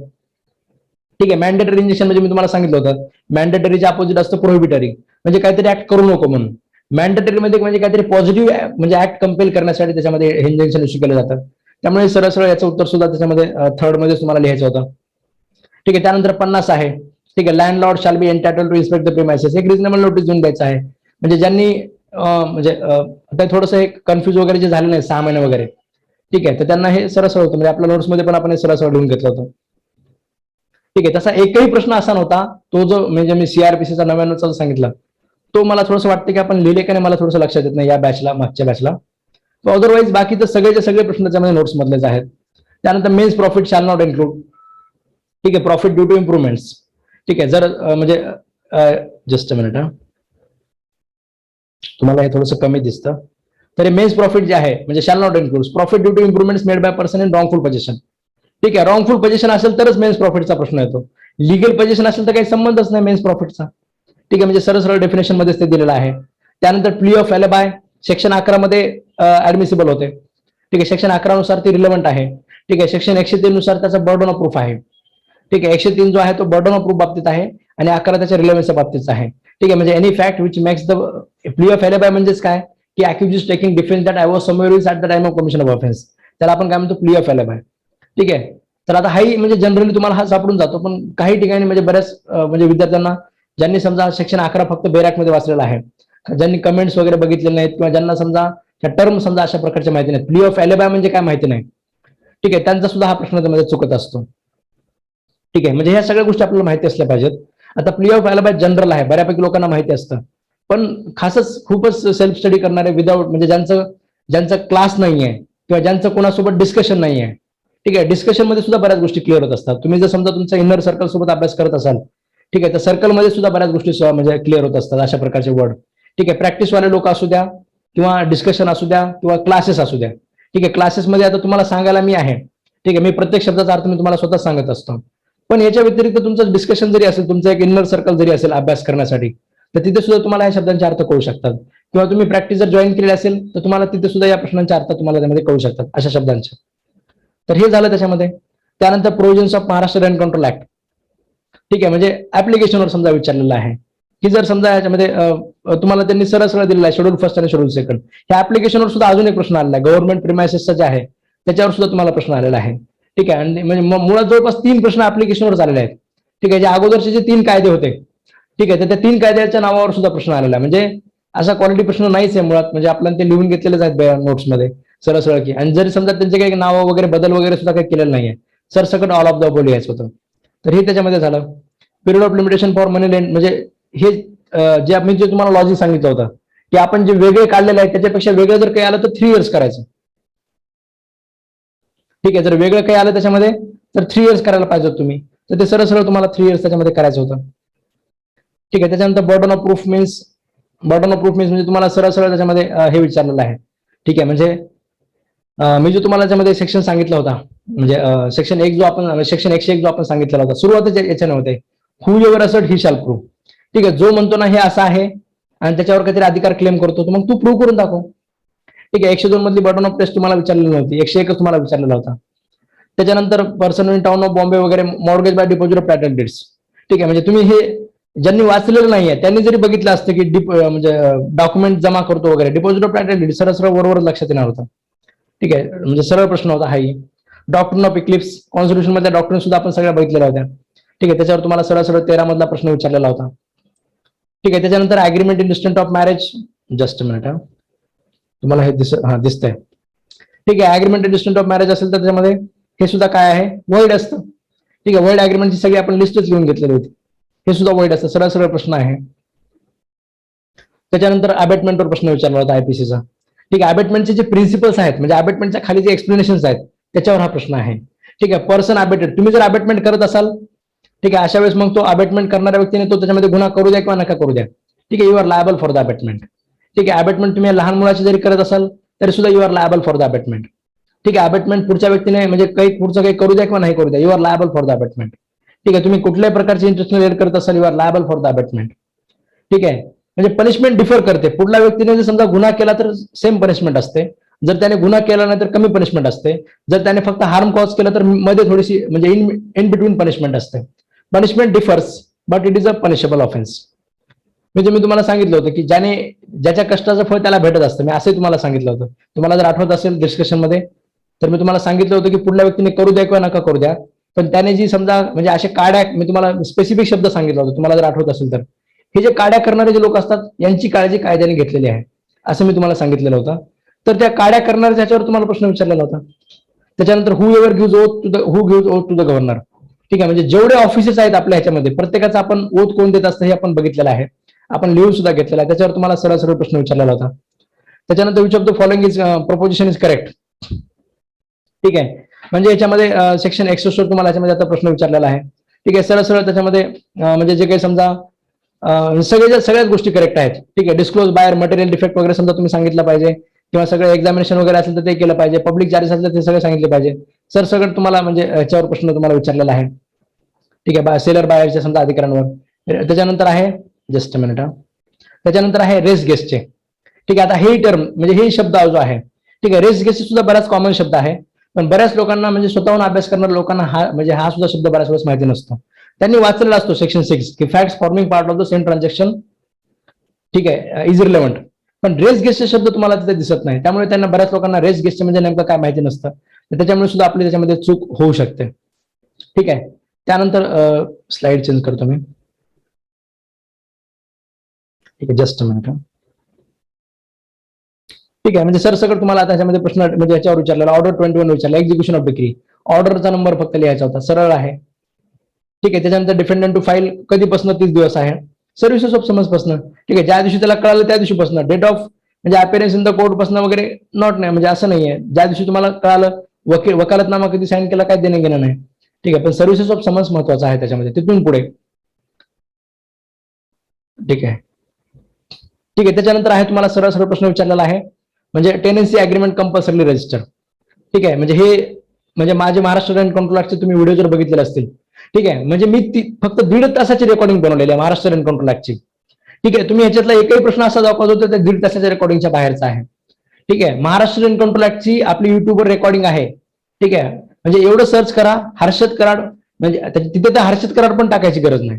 ठीक आहे, महाराष्ट्र रँक कंट्रोल ऍक्ट टाकलं की दुसरं कोणाचा व्हिडिओ येत नाही. ठीक आहे, तिथे आपलेच लेक्चर येतात. ठीक आहे, ते 3 तासाचं रेकॉर्डिंग फक्त ऐकून घ्या. ठीक आहे, तुम्हाला ह्याच्यातला तुम्हाला असं दिसेल किंवा एकही प्रश्न आपल्या रेकॉर्डिंगच्या बाहेरचा नाही. ठीक आहे, म्हणजे तसं आता क्लासेसचे आपले बाकीचे लेक्चर्सचे तुम्हाला क्लास जॉईन केल्याशिवाय तुम्हाला करता येणार नाही. पण महाराष्ट्र रँक कंट्रोल ऍक्ट आहे, त्याच्यानंतर लिमिटेशन ऍक्ट आहे, त्याच्यानंतर कॉन्ट्रॅक्ट आहे.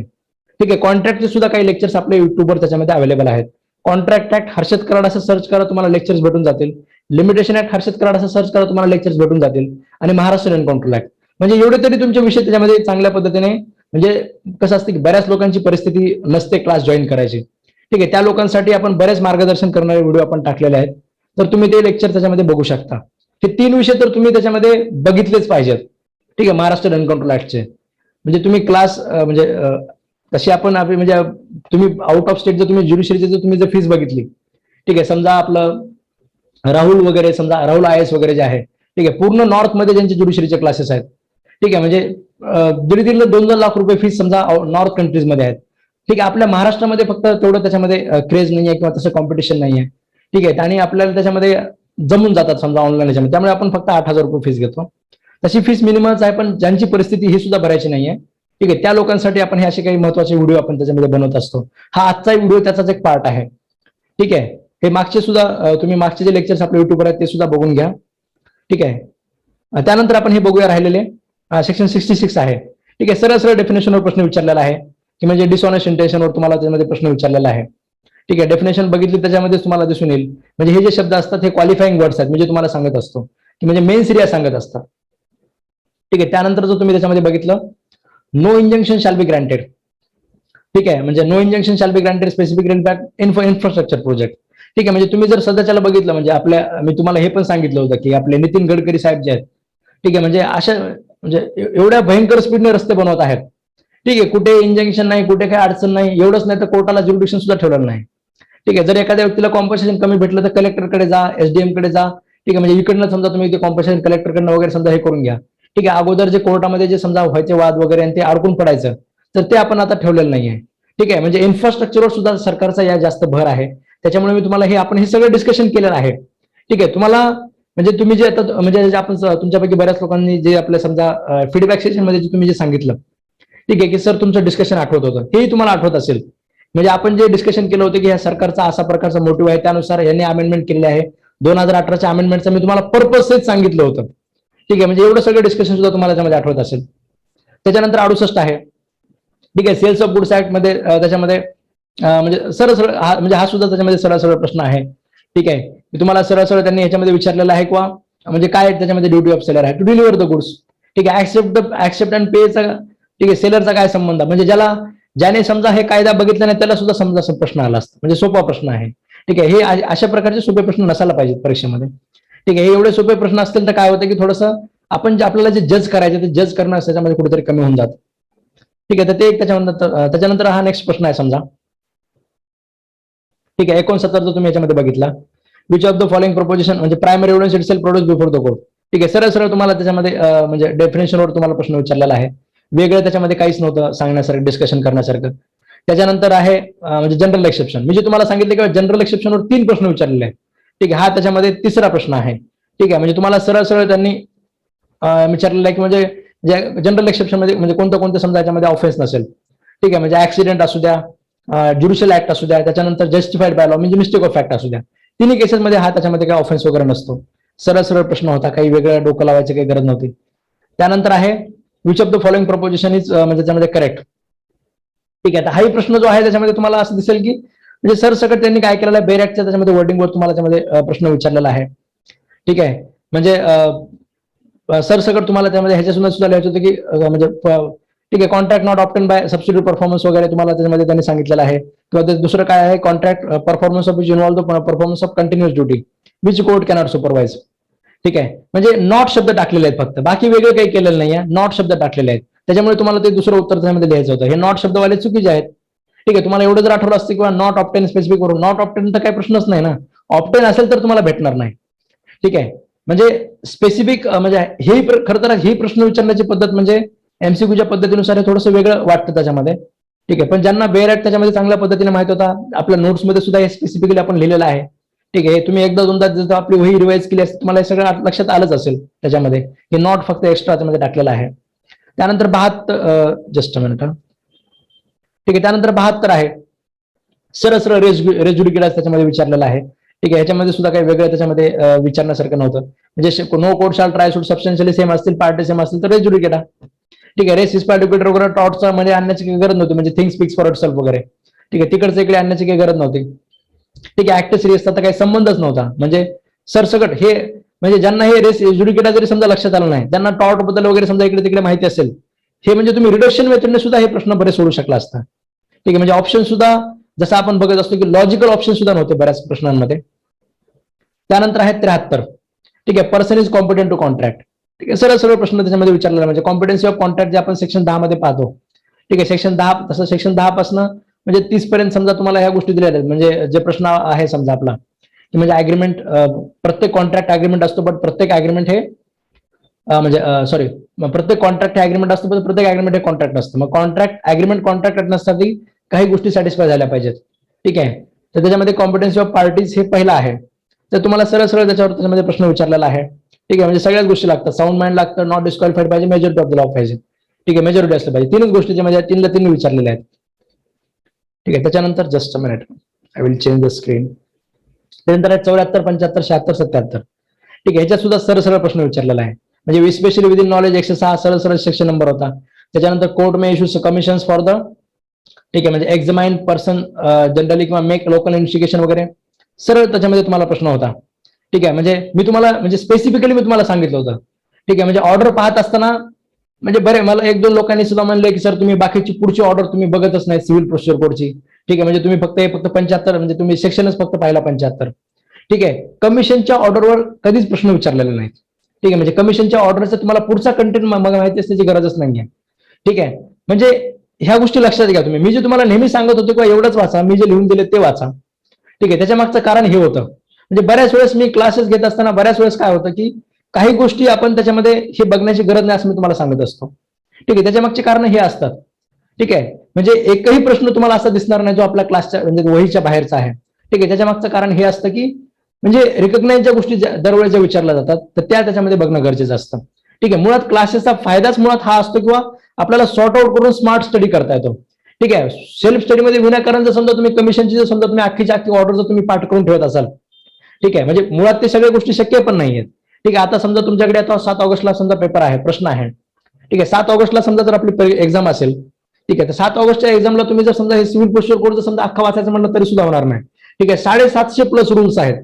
ठीक आहे, जे मी तुम्हाला दोनदा तीनदा सांगितलं, 750 प्लस रूल वाचायचे तरी कसे? ठीक आहे, नॉट नेसेसरी. ठीक आहे, गरजच नाहीये त्याच्यामध्ये. 750 रूल्स आहेत ना, ह्याच्यातले तुम्ही एक खूप झालं त्याच्यामध्ये समजा 80 रूल्स. ठीक आहे, खूप झालं 80 ते 90 रूल्स. ह्या 80 ते 90 रूल्सच्या बाहेर प्रश्न जात नाही. म्हणजे 750 कुठे बघत बसणार, 90 रूल्स बघायचे कुठे बसणार. म्हणजे आपल्या क्लासच्या वेळेमध्ये तुम्हाला जास्तीत जास्त म्हणजे हार्डली तुम्हाला 70-80 दिसतील. ठीक आहे, त्या 70-80च्या बाहेरच तुम्हाला प्रश्न जाणार नाहीत. म्हणजे रूल्स वगैरे त्यांनी विचारताना की या ऑर्डरमध्ये हा रूल्स विचारलेला आहे. ठीक आहे, एवढं सगळं आपण बघत बसणार का? ठीक आहे, म्हणजे 700चे रूल्स तुम्हाला आपण डायरेक्ट 70-80 वर तुम्हाला रिड्यूस करून देतो. ठीक आहे, तेवढंच लक्षात ठेवा, तेवढं सारखं सारखं वाचा, परत परत रिव्हिजन करा. परीक्षेत आलं तर फक्त विसरलं नाही पाहिजे. ठीक आहे, ऑर्डर 20 म्हणजे रूल 20 सबस्टिट्यूटेड म्हणजे परफॉर्मन्स आहे. ठीक आहे, हे तुमचं फक्त विसरलं नाही पाहिजे. 17 रूल्स आहे समजा अमेंडमेंट इन द प्लीडिंग आहे, ते विसरलं नाही पाहिजे. जे महत्वाचे आहेत त्याच्यामध्ये ते म्हणजे लक्षात असले पाहिजे आपल्याला. ठीक आहे, ऑर्डर फर्स्ट रूल फर्स्ट आहे समजा, ऑर्डर फर्स्ट मध्ये रूल 9 आहे. ठीक आहे, म्हणजे नेसेसरी पार्टीज वगैरे हे सगळे रूल महत्वाचे आहेत. रिप्रेझेंटेटिव्ह सूटचा रूल आहे, हे महत्वाचे आहेत. ठीक आहे, त्यानंतर मी तुम्हाला आपलं कुठं पाहिलं आपण. ठीक आहे, हे 75 पाहिलं. त्यानंतर 76 आहे. मी जे तुम्हाला म्हटलं की ऍप्लिकेशनवर 3 प्रश्न आलेले आहेत, हा त्याच्यातला तिसरा प्रश्न आहे, म्हणजे दुसरा प्रश्न आहे. ठीक आहे, तिसरा ह्याच्यावर एक आहे, म्हणजे जे कायद्यांच्या ह्याच्यावर एक आहे. महाराष्ट्र रेंट कंट्रोल ऍक्टच्या ऍप्लिकेशनवरच मी तुम्हाला हे एवढे प्रश्न विचारलेले आहेत. ठीक आहे, याचं सुद्धा उत्तर तुम्हाला आपल्या जे युट्यूबवर free of cost videos available आहेत त्याच्यामध्ये तुम्हाला सापडेल. याचंच नाही, महाराष्ट्र रेंट कंट्रोल ऍक्टवर जेवढे प्रश्न विचारलेत, ठीक आहे, कुठल्याही प्रश्नाचं तुम्ही त्या 1.5 तासाचं रेकॉर्डिंग ऐका, तुम्हाला त्याच्यामध्ये उत्तर सापडेल. ठीक आहे, तुम्ही पुढची सुद्धा परीक्षा देणार आहात म्हणजे प्रिलिमची. तर त्याच्यामध्ये ते व्हिडिओ तुमच्यासाठी खूप जास्त महत्वाचे आहेत. मी जे जे सांगतो तुम्हाला त्याच्यामध्ये, ठीक आहे. ज्यांना क्लास लावणं शक्य नाही त्यांनी ते बघितलंच पाहिजे. त्यानंतर 77 आहे, ठीक आहे. सेक्शन 77 आहे. सर काय विचारलं तुम्हाला त्याच्यामध्ये, provisions for whom obtain specific performance, ठीक आहे. हा, हे सुद्धा मी म्हणजे तुम्हाला सांगितलं, ठीक आहे, की म्हणजे हू मे ऑप्टेन स्पेसिफिक परफॉर्मन्स, ठीक आहे. जे तुम्हाला आता ह्याच्यातले जे आहेत तुम्हाला काय दिले की काही एक्सेप्शन दिलेले आहेत, म्हणजे 14 आहे, 16 आहे, ठीक आहे. हे सरसकट एक्सेप्शन मध्ये दिलेलं आहे. हे एक्सेप्शन तुम्हाला लिहायचं नव्हतं. 14 आणि 16 तर तुम्हाला दिले किंवा ह्याच्यामध्ये स्पेसिफिक परफॉर्मन्स भेटणार नाही, ठीक आहे. 14 आहे तर आपला एक्सपर्ट वाला आहे, मग राहिलं काय 15, ठीक आहे. 15 आपल्याला त्यामध्ये माहिती असायला पाहिजे होता, ठीक आहे. 15 आहे, त्याच्यानंतरच्या उर्दूवाला 19 एक आहे, ठीक आहे. म्हणजे कुणाला समजा त्यामध्ये समजा भेटणार नाही, ठीक आहे. म्हणजे 19 आहे, 17 आहे, ठीक आहे. स्पेसिफिक इम्पॅक्ट आपण एक एक सेक्शन आपण म्हणजे त्याच्यामध्ये पाहिलेलं आहे, म्हणजे स्पेसिफिक इम्पॅक्ट आणि एव्हिडन्स ऍक्ट, ठीक आहे. म्हणजे हे आपण खूपच जीव तोडून शिकवतो, ठीक आहे, कारण याच्यातला प्रत्येक सेक्शनवर प्रश्न विचारला जाऊ शकतो, ठीक आहे. म्हणजे मी तुम्हाला त्यावेळेस पण सांगितलं होतं की एक एक सेक्शन नंबर आपण स्पेसिफिक इम्पॅक्ट आपण लिहून घेत असतो, आणि तुम्ही सुद्धा त्याच्यामध्ये बघायला पाहिजे. जे सेल्फ स्टडी वाले आहेत, मी आता हा व्हिडिओ युट्यूबवर टाकण्यासाठीच आपण बनवतोय, ठीक आहे. युट्यूबवर सुद्धा हा असणार आहे, याचा रेकॉर्ड आपण करतोय. तर तुमच्यासाठी सुद्धा म्हणजे सांगतोय किंवा स्पेसिफिक इम्पॅक्ट आणि एव्हिडन्स ऍक्ट, ठीक आहे. काही स्कोप नाही आहे कुठलं काही समजा स्किप वगैरे करायला. Civil procedure code, CrPC, IPC, ठीक आहे, अशा विषयांमध्ये स्कोप असतो की काही गोष्टी नाही विचारल्या जात, पण हे एव्हिडन्स आणि स्पेसिफिक जे आहे स्पेसिफिकली ह्याच्यामध्ये कुठला स्कोप नाही आहे. प्रत्येक गोष्ट बघितली पाहिजे. इव्हन प्रॅक्टिकली सुद्धा बऱ्याच गोष्टी तुम्हाला त्यामध्ये माहिती असल्या पाहिजेत. त्यानंतर आता ह्याच्यामध्ये जस्ट मिनिट, स्क्रीन चेंज करतो. त्यानंतर आहे 78, ठीक आहे. आता सरळ सरळ तुम्हाला याच्यामध्ये 2018च्या अमेंडमेंटवर तुम्हाला विचारलेलं होतं, म्हणजे रेपचा जो त्याच्यामध्ये म्हणजे गुन्हा जो आहे आपण त्याच्या पनिशमेंट वाढवलेले आहेत, ठीक आहे. सरळ माहिती आपल्याला असायला पाहिजे होतं, ठीक आहे. म्हणजे मी तुम्हाला सांगितलं होतं निर्भया केसची तुम्हाला मी केस सांगितली होती. निर्भया केस नंतर 2013ला आपण काय बदल केले ते आपण सांगितले होते. 2018ला काय बदल केले ते आपण बघितलेलं होतं. सरळ सरळ प्रश्न होता. इस्टॉपल रूल ऑफ इक्विटी, याच्यावर सुद्धा बऱ्याच लोकांना डाऊट आहे. इस्टॉपलचा मुळात अर्थच काय आहे, किंवा म्हणजे तुम्ही स्वतःहून बोलताय ना, मग आता तू बदलायचं नाही, म्हणजेच rule of equity. Rule of equity म्हणजे काय असतं की एक प्रकारे म्हणजे गुड कन्सायन्स, ठीक आहे. म्हणजे अगोदरचे जे कोर्ट ऑफ इक्विटी जे होते, ठीक आहे, तर त्याच्यामध्ये कसं होतं की जजेस लोक निर्णय देण्यासाठी कायदा असला पाहिजे, नॉट नेसेसरी, ठीक आहे. म्हणजे दोघांचं ऐकून घ्यायचं, दोघांचं ऐकून घेतल्यानंतर जर समजा मला वाटलं, माझ्या बुद्धीला जर असं वाटलं किंवा हेच बरोबर आहे, तर त्याच्या बाजूने निर्णय, त्याला आपण इक्विटी असं आपण म्हणतो. इस्टॉपल तसंच आहे ना. अगोदर तू म्हटलास, ठीक आहे, तू म्हटल्यानंतर त्याने विश्वास ठेवला, त्याने विश्वास ठेवून त्याने ऍक्ट अपॉन केलं. इस्टॉपल मध्ये बेसिकली 3 गोष्टी असतात, ठीक आहे. There has to be declaration, there has to be believe on declaration, and there has to be act upon the declaration. And act upon सुद्धा म्हणजे ऍडव्हर्स मध्ये असलं पाहिजे, ठीक आहे, तरच इस्टॉपल लागत असतो. म्हणजे इस्टॉपल म्हणजेच काय, रूल ऑफ इक्विटी आहे. त्याच्यामुळे हे त्याच्यामध्ये तुमचं उत्तर लिहायला पाहिजे होतं. त्याच्यानंतर शेड्यूल ऑफ इम्प्लिमेंटेशन ऍक्ट, म्हणजे मी जे तुम्हाला सांगितलं की शेड्यूल, त्याच्यावर तुम्हाला 2 प्रश्न विचारलेले आहेत या डिव्हिजनवर. इथे हा दुसरा प्रश्न त्याच्यामध्ये विचारलेला आहे, ठीक आहे. तर हे सुद्धा त्याच्यामध्ये झालं, म्हणजे डिव्हिजनच्या बाबतीत सुद्धा त्यामध्ये जो विचारलेला प्रश्न आहे. त्यानंतर आहे magistrate exercise in respect of charge only to commit trial for the commit. मी तुम्हाला एक स्पेसिफिकली सांगितलं होतं, ठीक आहे. म्हणजे मी विद्यार्थ्यांना मॉक इंटरव्ह्यू मध्ये सुद्धा हे प्रश्न विचारला होता की व्हॉट इज डिफरन्स बिटवीन जज अँड मॅजिस्ट्रेट, आणि क्लासमध्ये सुद्धा मी काहीतरी हे 2-4 वेळेस सांगत असतो की मॅजिस्ट्रेट आणि जज मध्ये डिफरन्स काय आहे, ठीक आहे. तर अशा वेळेस जज म्हणजे काय असतो की जो स्पेसिफिकली ज्युडिशियल ऍक्ट करणारा असतो, आणि मॅजिस्ट्रेटला एक्स्ट्रा अशा प्रकारचे सुद्धा बाकी ऍडमिनिस्ट्रेटिव्ह वर्क्स असतात, म्हणजे commit for the trial, remand करणे, कधी एखाद्याचं त्याला ज्युरिडिक्शन नसेल तरी सुद्धा कन्फेशन रेकॉर्ड करून घेणे, ठीक आहे. अशा प्रकारचे कामं करण्यासाठी सुद्धा म्हणजे मॅजिस्ट्रेटचा म्हणजे वर्क असतं. त्यामुळे आपण हा म्हणजे मेन डिफरन्स आहे मॅजिस्ट्रेट आणि जज मधला, ठीक आहे. म्हणजे तुम्ही तुमच्यापैकी बऱ्याच लोकांनी उत्तर पण सांगितलं, तुम्हाला आठवत असेल, तुमच्यापैकी बऱ्याच लोकांनी सांगितलं की मॅजिस्ट्रेट म्हणजे क्रिमिनल आणि जज म्हणजे सिव्हिल. हे नाही असं मी तुम्हाला स्पेसिफिकली सांगितलं होतं. हे जेवढं आपण जे त्याच्यावर म्हणजे 15-20 मिनिटं आपण याच्यावर डिस्कशन केलं होतं, हा त्याच्यावर प्रश्न विचारलेला होता तुम्हाला, ते सुद्धा तुम्ही सोडवलेला असेल. तर तो व्यक्ती जज नसतो. एक्झिक्युटिव्ह मॅजिस्ट्रेटचा तर काही प्रश्नच नाही, ठीक आहे. एक्झिक्युटिव्ह मॅजिस्ट्रेट म्हणजे आपला डीएम, कलेक्टर, हे तहसीलदार वगैरे लोक झाले, ठीक आहे. एक्झिक्युटिव्ह मॅजिस्ट्रेट यांचा तर काही संबंधच नसतो याच्यामध्ये, ठीक आहे. हे एक्झिक्युटिव्ह मॅजिस्ट्रेट आणि डिस्ट्रिक्ट मॅजिस्ट्रेट, हे डिस्ट्रिक्ट मॅजिस्ट्रेट म्हणजे सुद्धा कलेक्टरच आहे, आणि एक्झिक्युटिव्ह म्हणजे हा सुद्धा एक प्रकारचा एक्झिक्युटिव्ह मॅजिस्ट्रेट आहे. तुम्हाला जे 2 ऑप्शन दिलेत, हे फर्स्ट आणि थर्ड वाले, हे वेगळे नाहीतच आहेत. District magistrate is also kind of executive magistrate, ठीक आहे. म्हणजे दोन्ही तुम्हाला एक्झिक्युटिव्ह मॅजिस्ट्रेट विचारलेला आहे, ठीक आहे, नॉट अ जज, ठीक आहे. म्हणजे तुम्हाला हे त्याच्यामध्ये स्पेसिफिक तुम्हाला त्यामध्ये उत्तर लिहायचं होतं, ठीक आहे. म्हणजे हे बऱ्याच लोकांचा त्यामध्ये प्रश्न चुकलेला आहे, तर ते सुद्धा त्याच्यामध्ये तुम्हाला अशा पद्धतीने लक्षात ठेवायला पाहिजे होतं, ठीक आहे. म्हणजे काही लोकांनी नन ऑफ द अबोव त्याच्यामध्ये हे केलेलं आहे, कारण त्यांना वाटलं की हा तर जज असतो त्याच्यामध्ये, ठीक आहे. म्हणजे मी जेएमएफसी झाल्यानंतर मी लोकांना काय सांगणार आहे, मी जज झालो म्हणून सांगणार आहे असं वाटलं, ठीक आहे, आपण जेएमएफसी झालो म्हणजे त्याच्यामध्ये आपण सिव्हिल जज ज्युनियर डिव्हिजन आपण त्याच्यामध्ये होत असतो, पण जज म्हणजे थोडंसं त्याच्यामध्ये वेगळा म्हणजे हे कन्सेप्ट आहे, दोघांमध्ये फरक आपल्याला लक्षात असला पाहिजे. ठीक आहे, त्याच्यानंतर आहे जस्ट मिनिट हा तुम्हाला दिसतंय ना, हे पण हे वर घेतो मी थोडस. ठीक आहे, transfer immovable property voluntary without consideration gift आहे. ठीक आहे, सरळ सरळ प्रश्न होता.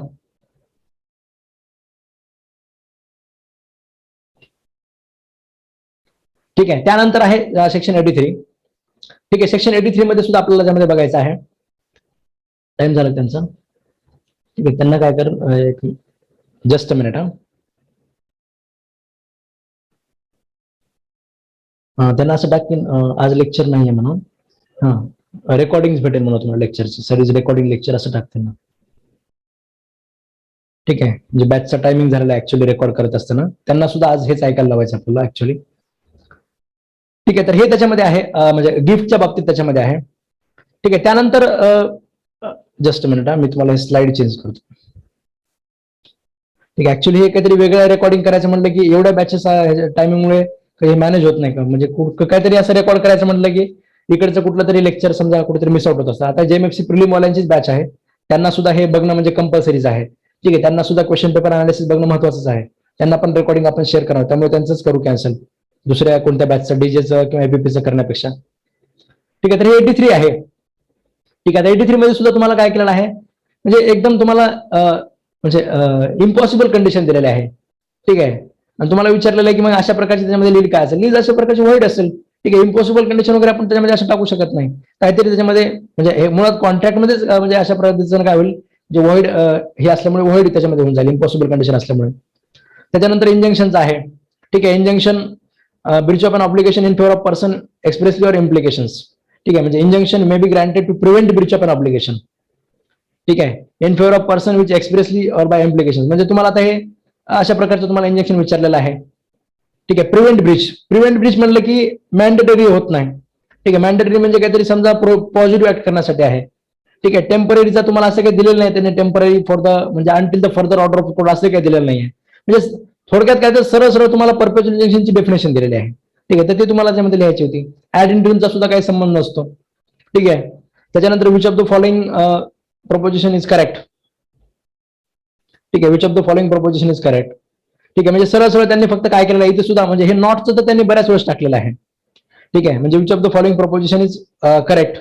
ठीक आहे, म्हणजे मी जे तुम्हाला सांगितलं किंवा ह्यांनी एकदा दोनदा त्यांनी काय केलेलं आहे, जस्ट मिनिट याला मिनिमाइज करता येत नाही.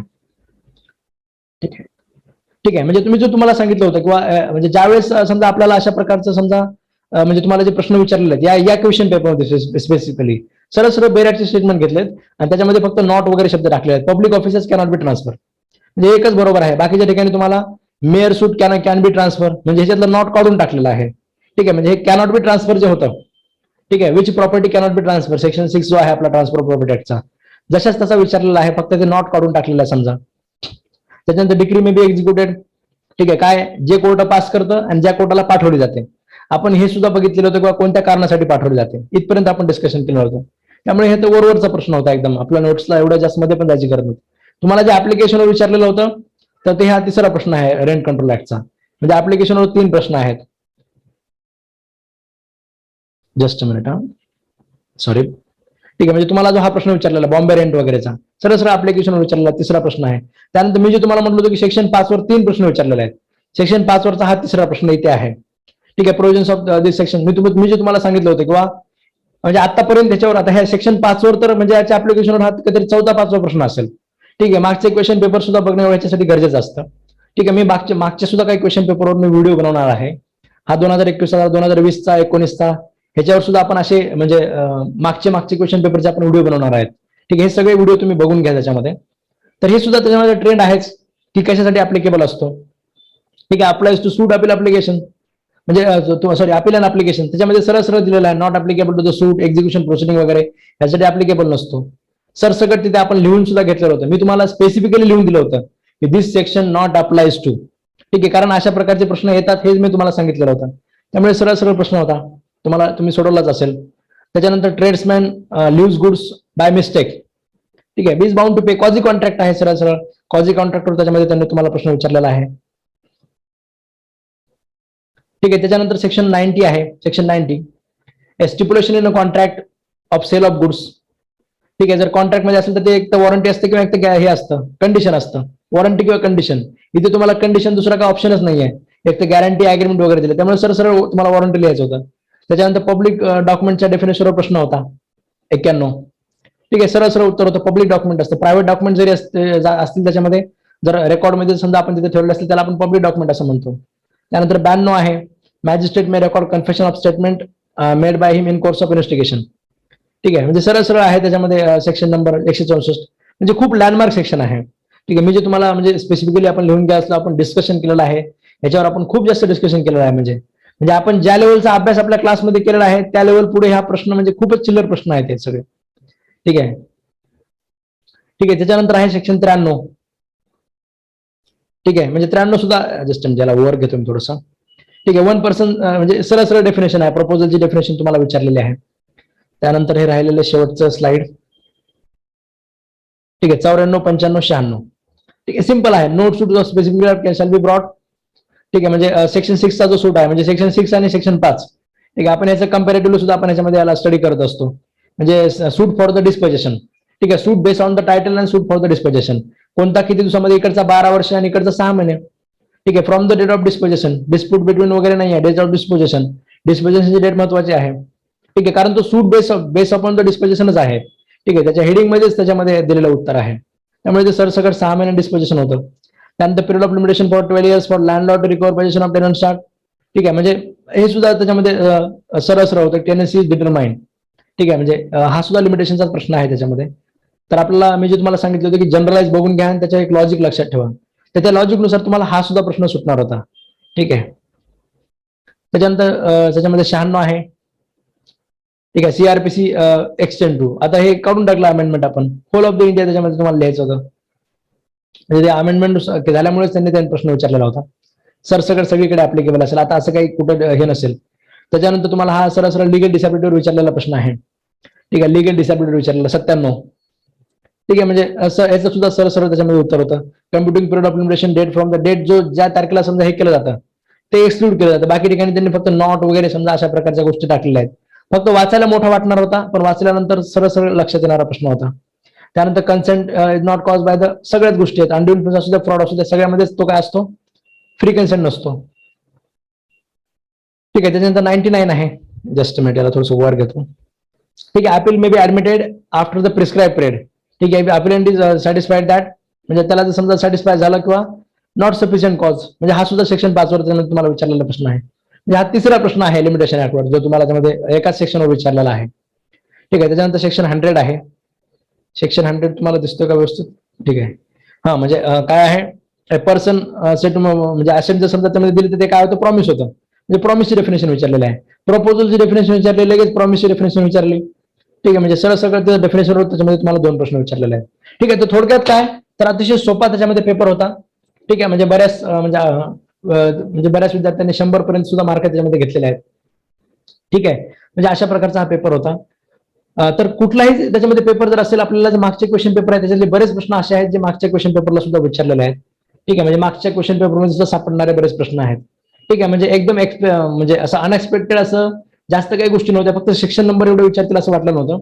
पण तरी सुद्धा एकही सेक्शन नंबर, म्हणजे एक जो सीआरपीचा जो सोडला तो, ठीक आहे, अदरवाईज कुठला सेक्शन नंबर आपल्या क्लासच्या व्हायच्या बाहेरचा नव्हता. ठीक आहे. म्हणजे जे रिकॉग्नाइज सेक्शन नंबर आहेत तेच त्याच्यामध्ये विचारलेले आहेत. ठीक आहे. तर हा आपला 2021चा त्याच्यामध्ये म्हणजे प्रिलिमसाठीचा व्हिडिओ झाला. याच्यानंतर आपण 2020 ची जी प्रिलिम झालेली आहे, ठीक आहे, त्याच्या प्रिलिमवर एक आपण असाच व्हिडिओ त्याच्यामध्ये आपण बनवणार आहोत. तो सुद्धा तुम्हाला त्याच्यामध्ये लवकरच त्याच्यामध्ये 1-2 दिवसामध्ये भेटून जाईल. ठीक आहे. तोही तुम्ही त्याच्यामध्ये बघून घ्या, जेणेकरून आपल्याला एक आयडिया त्याच्यामध्ये येऊन जाईल की कुठल्या विषयावर त्याच्यामध्ये काय ट्रेंड त्याच्यामध्ये चालू आहे परीक्षेचा, किंवा काय त्याच्यामध्ये बघणं गरजेचं आहे. ठीक आहे. तेवढं लक्षात ठेवा. आणि हा व्हिडिओ सुद्धा तुम्ही बाकी जास्त लोकांसोबत शेअर करा. आणि जर समजा तुम्ही हे युट्यूब चॅनल अजूनही सबस्क्राईब केलेलं नसेल तर पहिलं काम हे युट्यूब चॅनल सबस्क्राईब करायचं करून घ्या. ठीक आहे. ठीक आहे. Thank you all of you.